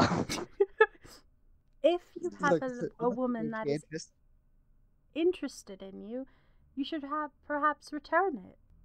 you listen to her. She's like a mage, and they all have wisdom. You know that. And you were thinking that I was going to be the one that needed to be taken home. Hey, look, lady. If you take me home, I win.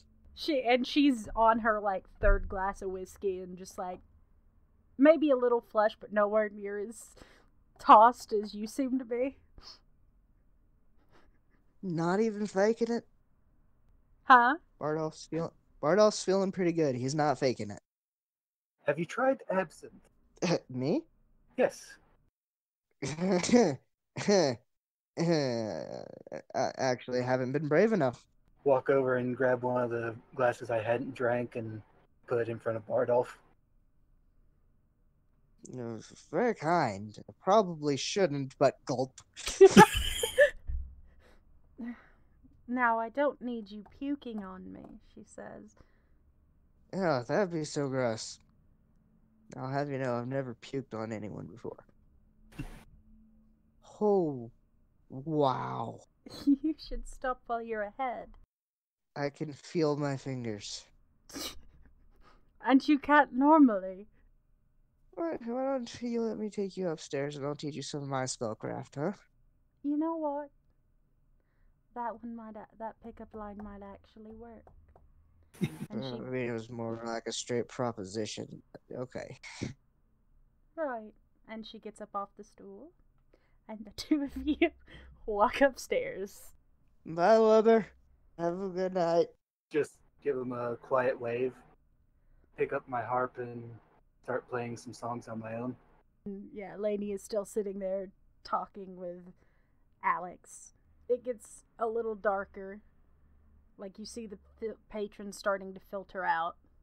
After a while, get up, pat Lainey on the shoulder, and just I'm going to be walking around town for a while.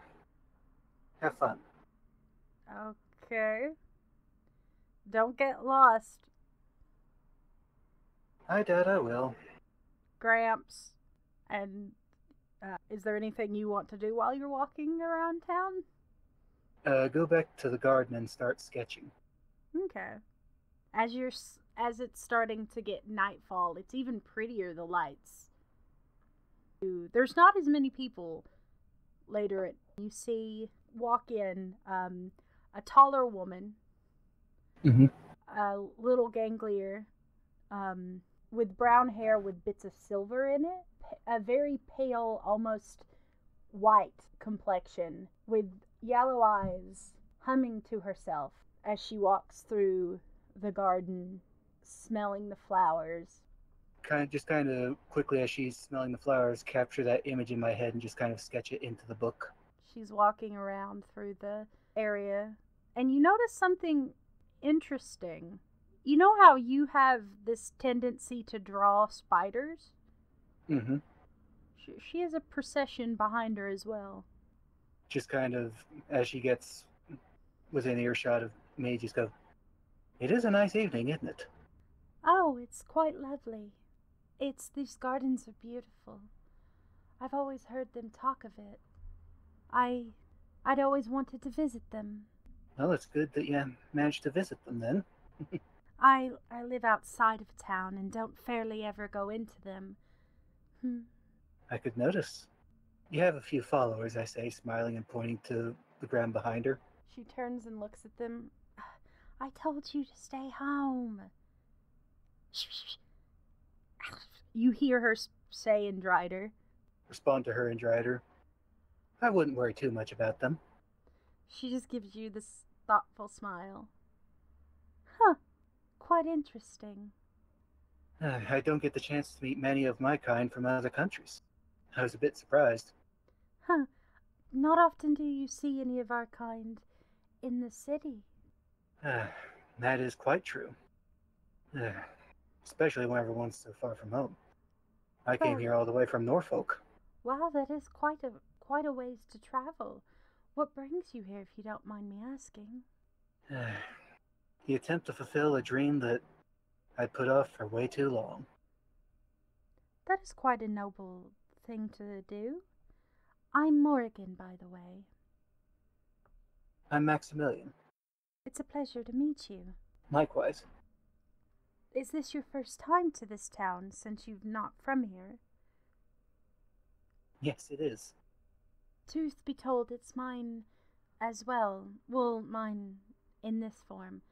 I did visit once when I was little, but I wasn't looking like this. I was small enough to be able to scuttle into town without most noticing. What do you think of it now that you're able to visit it this way? It's beautiful. People don't run and scream when they see you either. So that's always a plus. That it is. The night sky in this garden is quite nice, even through the trees. It is beautiful, and the floating lights. Quite lovely. I am very glad to have met you. Are you staying here? Or are you staying in the woods? I'm staying at the inn. Oh, that is quite interesting. Normally, most of our folks do not stay in human confines. That's true enough, but I find myself traveling with other non-spiders. That is quite interesting as well. I've not found very many non-spiders that tend to be accepting of us. Well, I'd have to say the ones that are, how can I put this, interested are a bit more terrifying. I could see that. Perhaps I've never been to a human inn or tavern. Perhaps you can show me where it's at, and I can partake in alcoholic substances, which I've never done so. Well, alright, I can show you, but alcohol doesn't affect our kind as much as it affects humans and other species. Though if you're looking to get a similar effect, then ask for coffee. Or tea. Interesting. Yes. I learned that the hard way. That coffee does sound interesting. You'd think that I would have had more dealings with humans, but I was always told to stay away. Well, it's generally a good idea, though some can be kind. Well, those that I have met, at least in this form, seem to be kind. Yes, it's just generally inadvisable for us to show our actual faces, though. There tends to be a lot of screaming and running, summoning of huntsmen. Yeah, I've had that before. I've had to run away very quickly. Oh well. You guys head back to the tavern, and she's looking around all wide-eyed, and you see Lainey still sitting there nursing a cup as she's still talking to Alex. Guide Morgan to a table, call to the barkeep. Yeah, what can I get you? Let's see. For starters, couple glasses of wine, couple glasses of whiskey, and 2 glasses of absinthe. Can do. Hand him all the necessary silver. Okay. He does that, and as you're talking, Lainey walks over to the table. I don't mean to interrupt, big guy, but she puts your hat down. I already counted it. You got 2 gold pieces, 15 silver, and 24 copper. I've already split it. I'm going to bed. Oh. Thank you for splitting, and sorry I wasn't much help with the performance tonight. Nah, it's okay. Have fun. Do what you're gonna do. She's like, it was nice to meet you, Alex. He goes, likewise, and she heads upstairs. Turn to Morgan. That's Lainey, one of the people I'm traveling with. She seems nice. A bit young. Yes. 20 years human age. Oh, well, I think I'd be 20-something if I was a human. Of course, they age differently, and a lot faster. It's quite interesting. I don't know what they do with such a short lifespan. Well, they build, they expand, and cause lots of trouble for people like us. That is true. They cut into your forest and cause all kinds of grief. And the bartender comes back with like all of your drinks on a tray. Ah, thank you. And if you wouldn't be so kind, what was it? Coffee? Yes. I'd like one of those. And he's like, at this time of night with alcohol? All right. And he goes away for a second and comes back with a cup of coffee. Which one should I try first? I would recommend going with the alcohol first. The wine is generally the weakest. Okay. She takes it and sniffs it for a second and then drinks it. This is not bad. Yes, apparently humans learned to make alcohol out of various fruits and grains. I was quite surprised to hear about that. That is interesting. For us, I think wine is generally better because, well, it is made from fruit. That is true. It's delicious. She finishes her glass. The green thing or the brown stuff? The brown one, the whiskey. It's in a really small glass. How do I? You drink it like this. Pick up my own shot glass and show her. Oh, she takes it and does the shot. Ugh. Burns a little bit, doesn't it? A little bit. And then you sip this? Yes, the green one. Ooh, Apparently this does not taste good. It's made from various fruits from what I could gather from the bottle.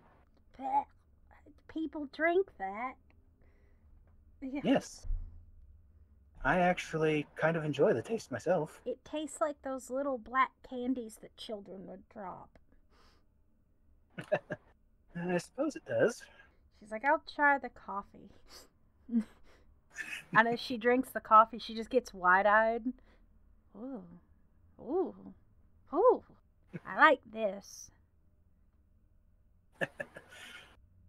Yes. And that sensation that you're feeling now is what humans typically feel from what we just drank. Oh. I don't know why they don't just drink coffee. It doesn't affect them the same way. Oh. It tends to give them a bit of an awakening. Kind of, if they're tired, they can drink some of that and they're able to get up and move a bit faster. That is... Thank you for showing me all of this. It's really nice.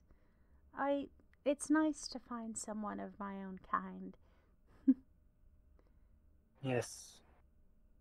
Having a friendly face around is a welcome thing. It really is. She finishes her coffee. Oh, now I'm feeling all fuzzy. If you wish, you're welcome to stay here until that sensation passes. I think I might. What's that? Oh, she says, I think I might. The whore's the only one not gonna get any action. Lainey isn't either. She's like, nope, and went upstairs. You're right, I should send the whore into ladies' room.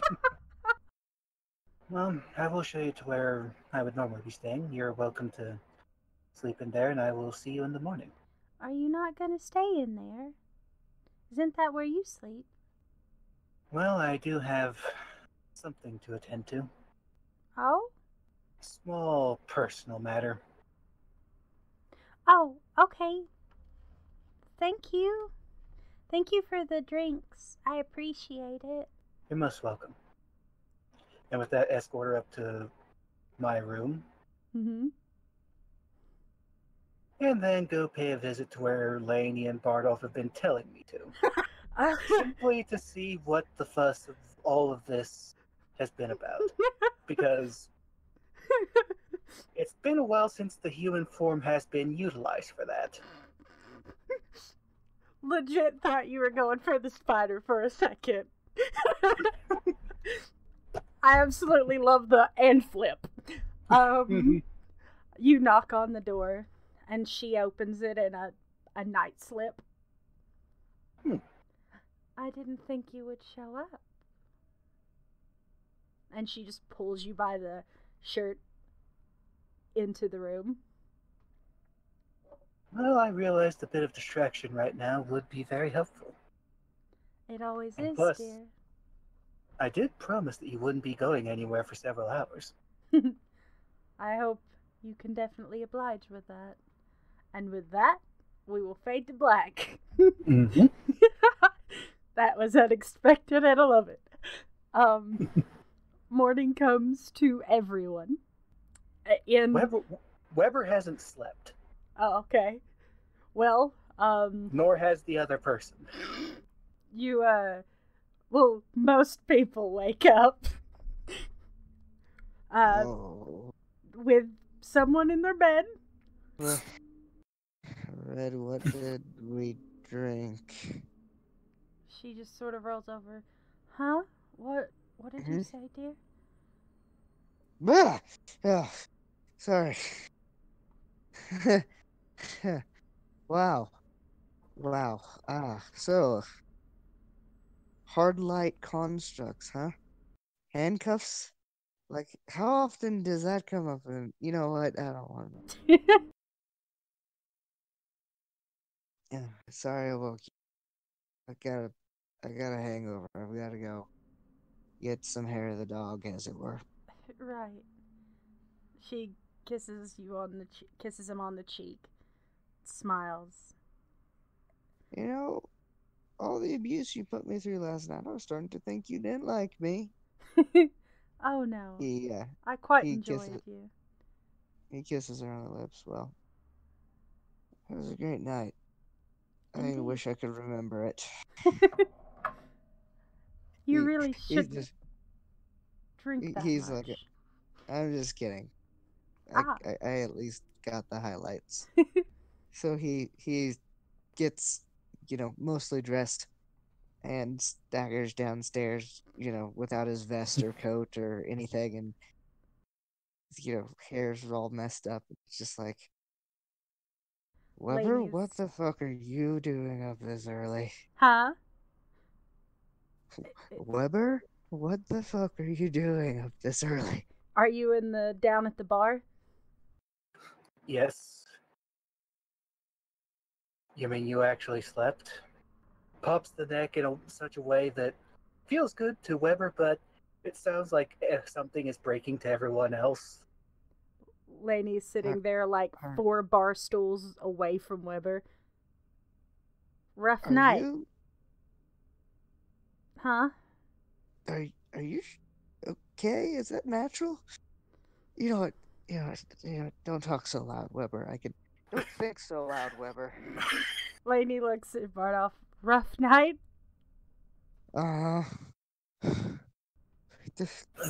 Bloody Marys, please. By the fairies, Bloody Marys.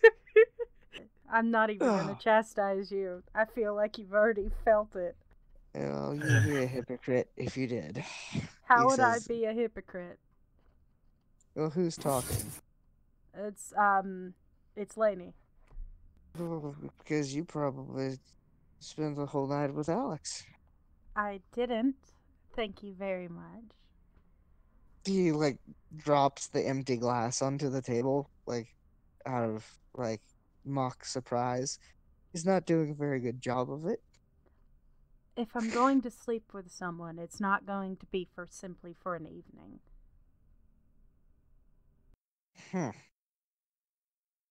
You're missing out on what life is all about then, I guess. Not really. Feels kind of miserable. Stand up, lean back, and now the back is going. But you, last I saw, she left alone. Well, you and Lainey were both making such a fuss about it, I decided to see if it was worth it. Ow. About that time, the blonde, disheveled, with her hair all a mess, comes down, walks towards Weber, kisses him on the cheek. Sorry for keeping you up till sunrise. No, don't not apologize, because you definitely don't need to. But I am going to head off, because I need some sleep. You and me both, sister. Glug, glug, glug, glug. She proceeds to walk out of the bar. And also another person comes down the steps. The pale woman you met in the gardens. Okay. Does Bardolph know that it's a spider? She's got similar features to Mr. Weber. The elongated limbs, the She does sort of have an almost a natural look to her with the silver bits in her hair and the gold eyes. Max? Just kind of ignore Bardolph and walk up to her. Good morning, Morgan. Good Feeling morning. better this morning? I am. Coffee, But miss? No, I'm good. Bardolph looks at Lainey and he just mouths, 2 of them? I don't Question know. mark? She just sort of shrugs with this look of, I hope not. Bardolph's eyes are just huge as he like pans back to the bartender. So, did you enjoy your night on the town? I did. And the room was very comfortable. Thank you. Not a problem. I do tend to look out for fellow wanderers such as myself. Well, I thank you very much. Your No hospitality. wonder you don't look out for me. Well, that's because no one needs to look out for you, although sometimes I feel like people should. That's because you'd swindle me at cards every chance you get. No, I swindled you at cards once. Yes, and that's the only opportunity I've given you to swindle me. Well, yes, because once someone swindled you once, you're not going to let them swindle you again unless you're incredibly stupid. Stop it, you two, with your logic. Oh, Ow. hush you with your hangover. Oh. Hopefully this will keep... Are you whimpering? No. Oh, God, you're pathetic. She scoots a few stools down next to you. I've gotta go find whatever I lost upstairs. Oh yeah, my dignity. I'll be back. I'll have something whipped up to help with your hangover when you come back. Okay. Hi, Spider Lady. Bye, Spider Lady. Okay. She just sort of... How did he... He's a fellow traveling companion. Oh. And he's kind of adept now at picking out spiders. Oh, okay. I could see that. I am a bit odd to humans. Well, no more odd than some humans that can be found. I'd suppose so. But it was really nice meeting you, and I thank you for all your help. But I must get back to my forest. My family will be worried. Alright. Would be rude of me to let you travel alone. Oh. Lainey, would you mind helping me escort this young lady back to her home? I'm coming. Bardolph says, running down the stairs. Yeah, right. I wouldn't let you idiots go alone without me. And she, as you come down the steps, she just holds out a cup of something. Just grab it, gulp it down. It's terrible. Now, it's fucking taste terrible. It later. Taste it later. He grabs breakfast off the bar and just like throws it into Chester and says, "Avenger." I heard it. Come on, Weber. You're leading. Thank you. Bardolph, adventure extraordinaire, I think. I'm Morrigan. It's a pleasure. Morrigan. That's... that's what she said, Morrigan. Oh, you are ridiculous. I don't get it. Don't remind me, Bardolph. Seriously, don't remind me. Am I missing something? Don't think too much into it. Yes, it's something better left alone. You know, last time we escorted a young, strange-looking damsel into the woods, she ended up sticking to us like glue. You asked me. He asked you. Yes, you're the idiot that agreed to my offer. I say, pointing at Lainey. I never said it wasn't. I didn't. So I'm actually going to have to use my cane today. Ow. You two look. So they're like leaning on each other as they sway back and forth. Adventure. You know, I honestly, if this is what the night after looks like, I'm good. Normally it doesn't. Here. But she had all sorts of interesting and terrible magical things going on. Sure, I have a glowing tattoo on my back for the next couple of days. I don't even want to know. I'm all out of silk. I kind of want to know. Oh my god! Oh, that's gross. That's really gross. I don't even want to know. I'm really confused. It's a human society thing that I don't understand. Yeah, just chalk it up to that. Don't want you getting any bad lessons from him, I say, pointing to Bardolph. Bad lessons from him. Don't take bad lessons from me. Don't do it. Yeah, you are, I'm a terrible role model. I was about to say that. I'm a pretty shitty person. You're not that bad. And completely adverse to commitment. Yes, and your advice has, though, can't say it wasn't entirely not worth it. At the same time... Told you. That is the last time I am taking your advice on such matters. Look, I'm not the one that told you to keep her up till fucking break of dawn, okay? Oh, I get it. I don't know why it took me so long. You remember what I said about spiders being greedy? Oh, you two are old. Look. You two are old? Yeah, after one evening, you're already worn out. No. Morgan. What now? What? Did I misspeak? She covers her mouth. No. In my case, it is entirely true. Bardolph draws himself up to his full height and, forces himself to walk unassisted. You look like you're in pain. Oh, it sucks so bad.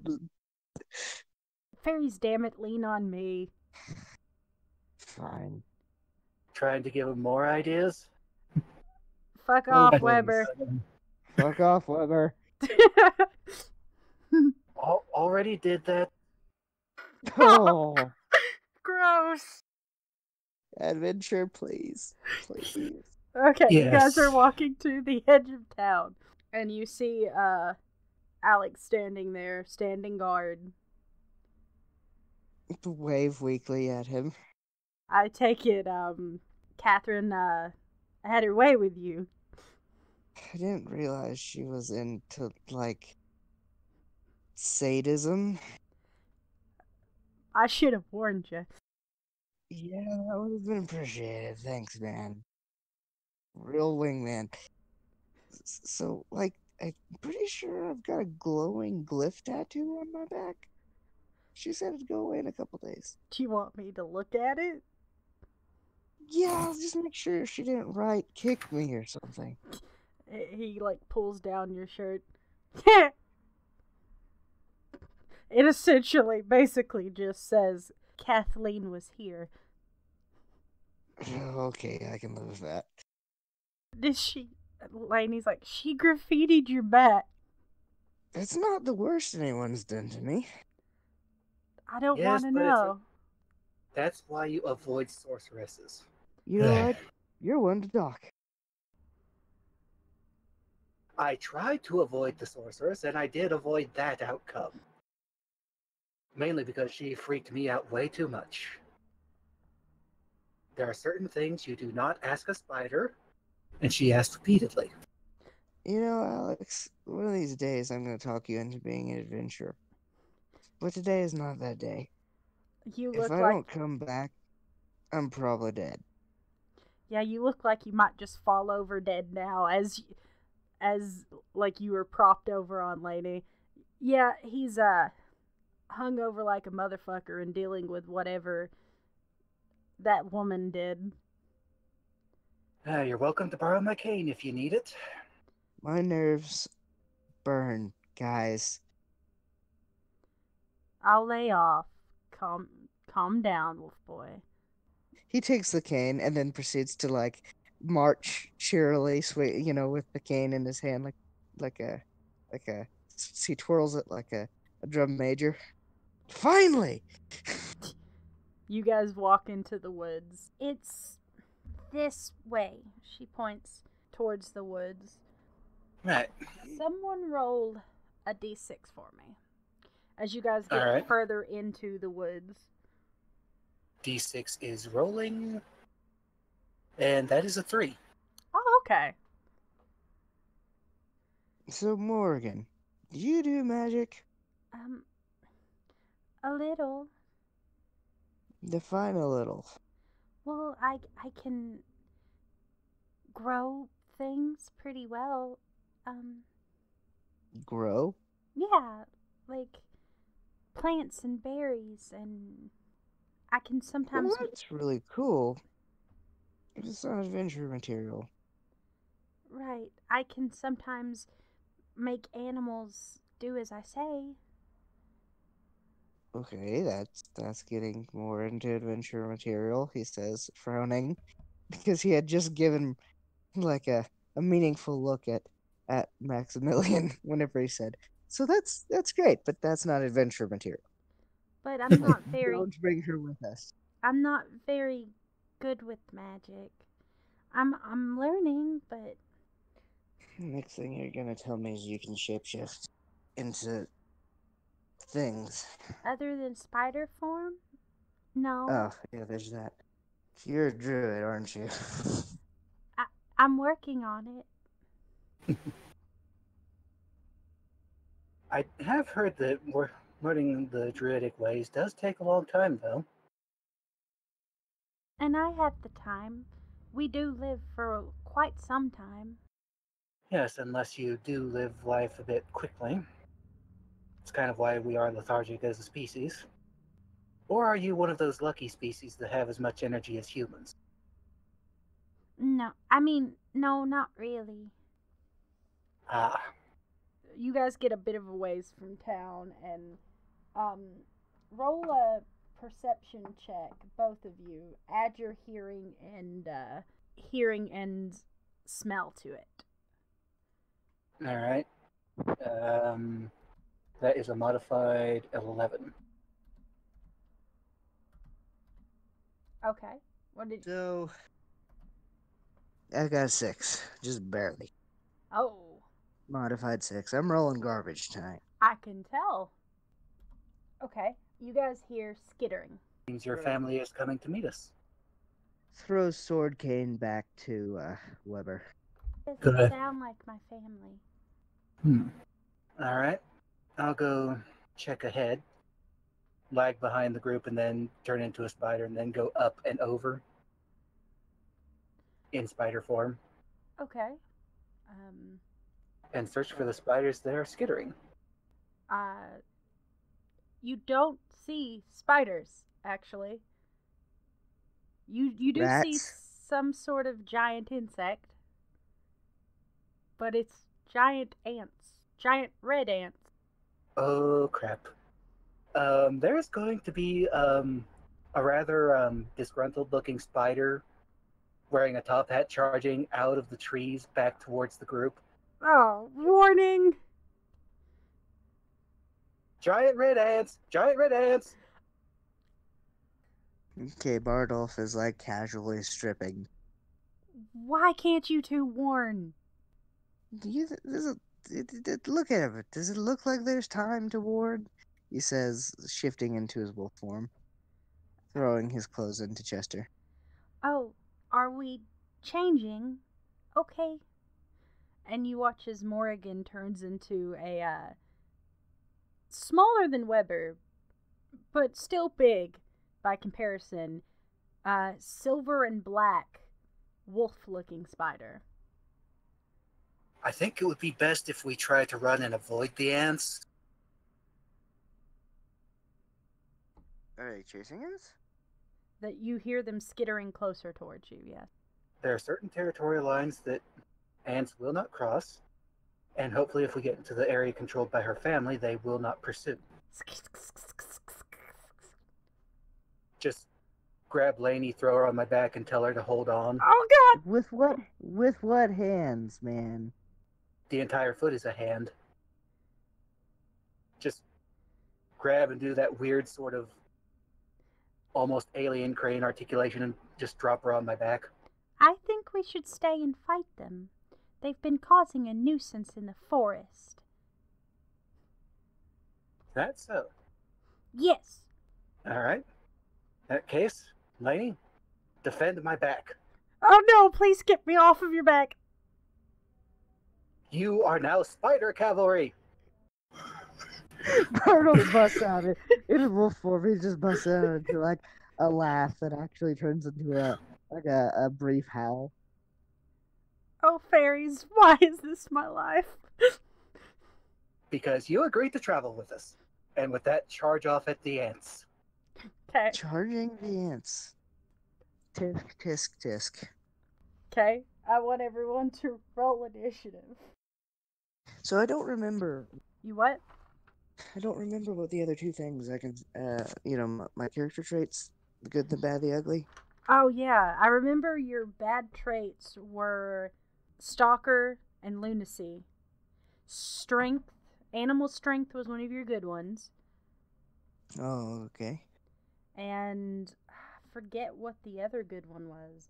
I think it was something to do with... Was it something to do with persuasion, maybe? Charmer. Yeah, that's what it was. Okay. So, everybody roll initiative. I got an 8. Okay. I got a 9.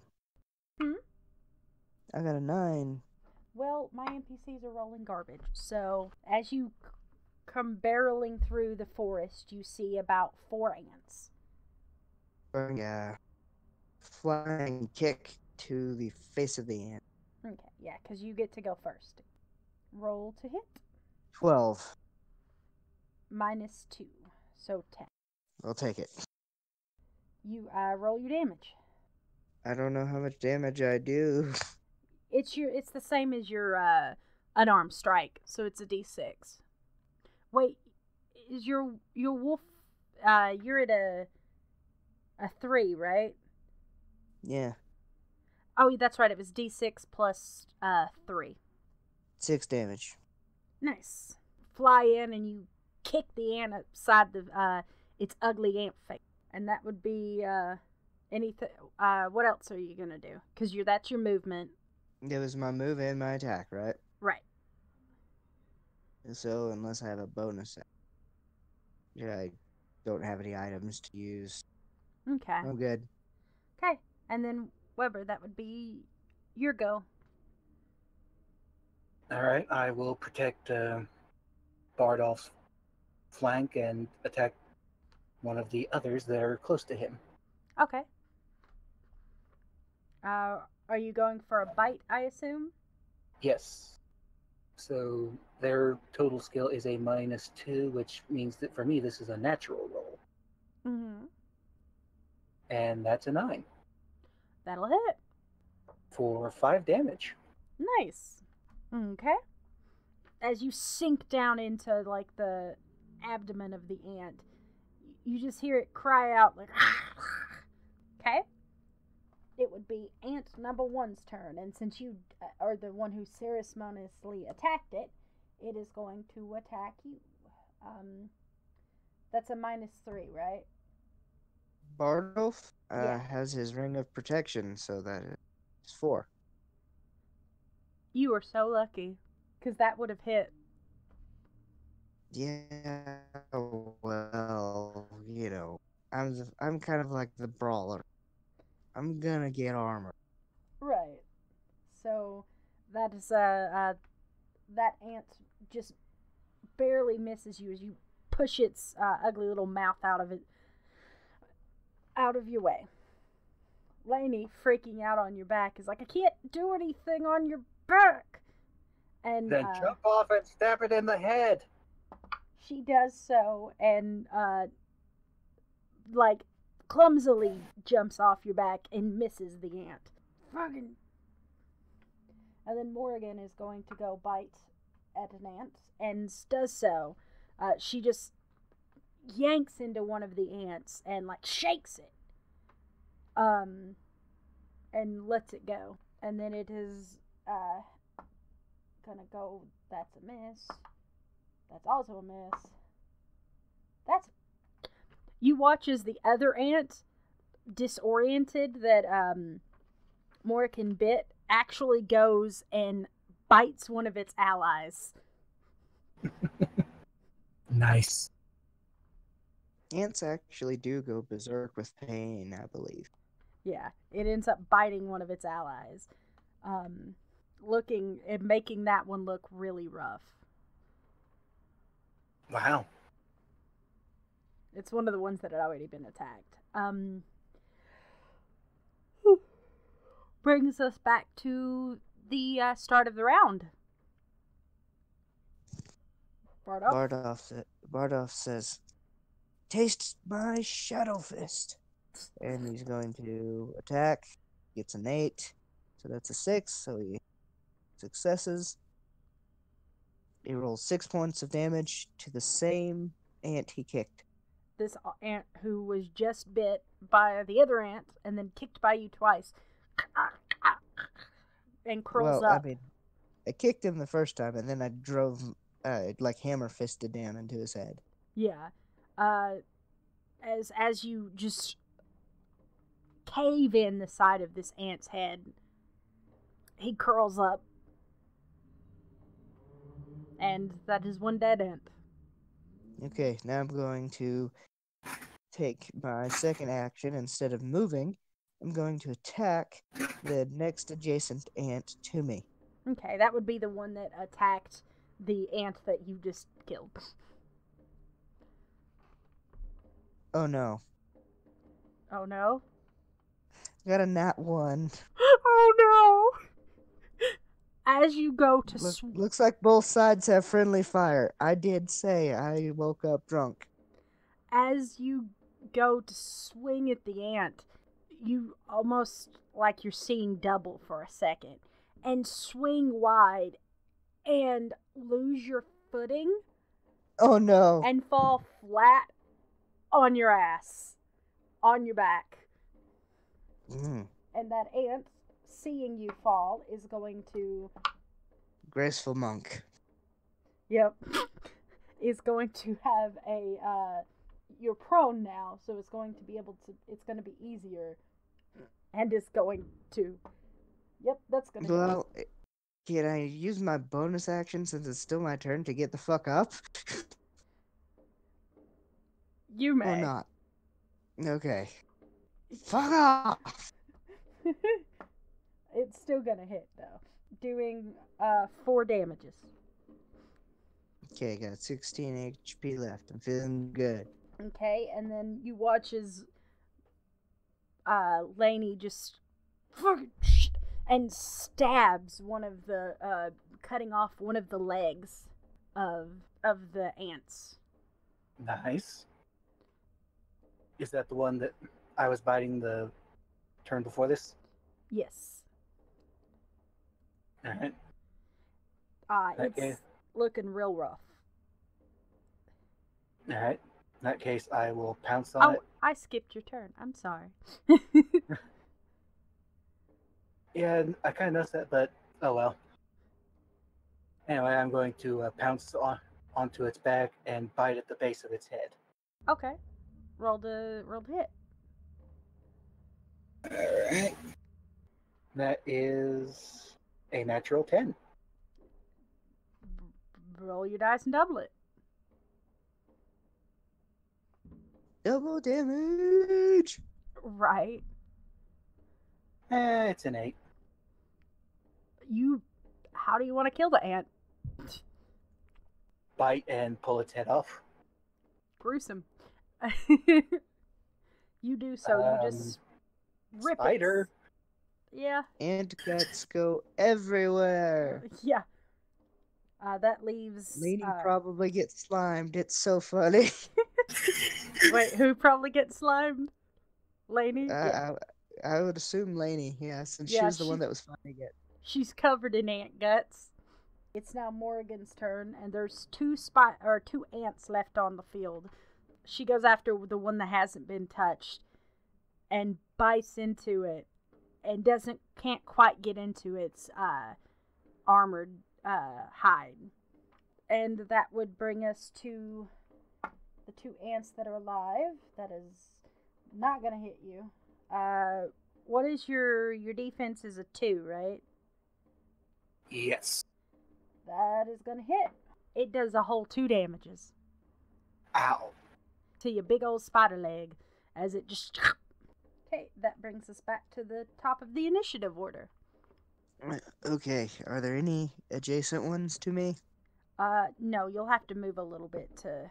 Okay, I would like to move into a flanking position on the next closest ant, hopefully to get an advantage Okay. of some kind. You will be flanking, so you will have advantage on the roll. Okay, so I'll roll twice, yes? Take the higher? Yes. Oh, that's good. That's been much better. That just hit with a 6 after their defense. Okay.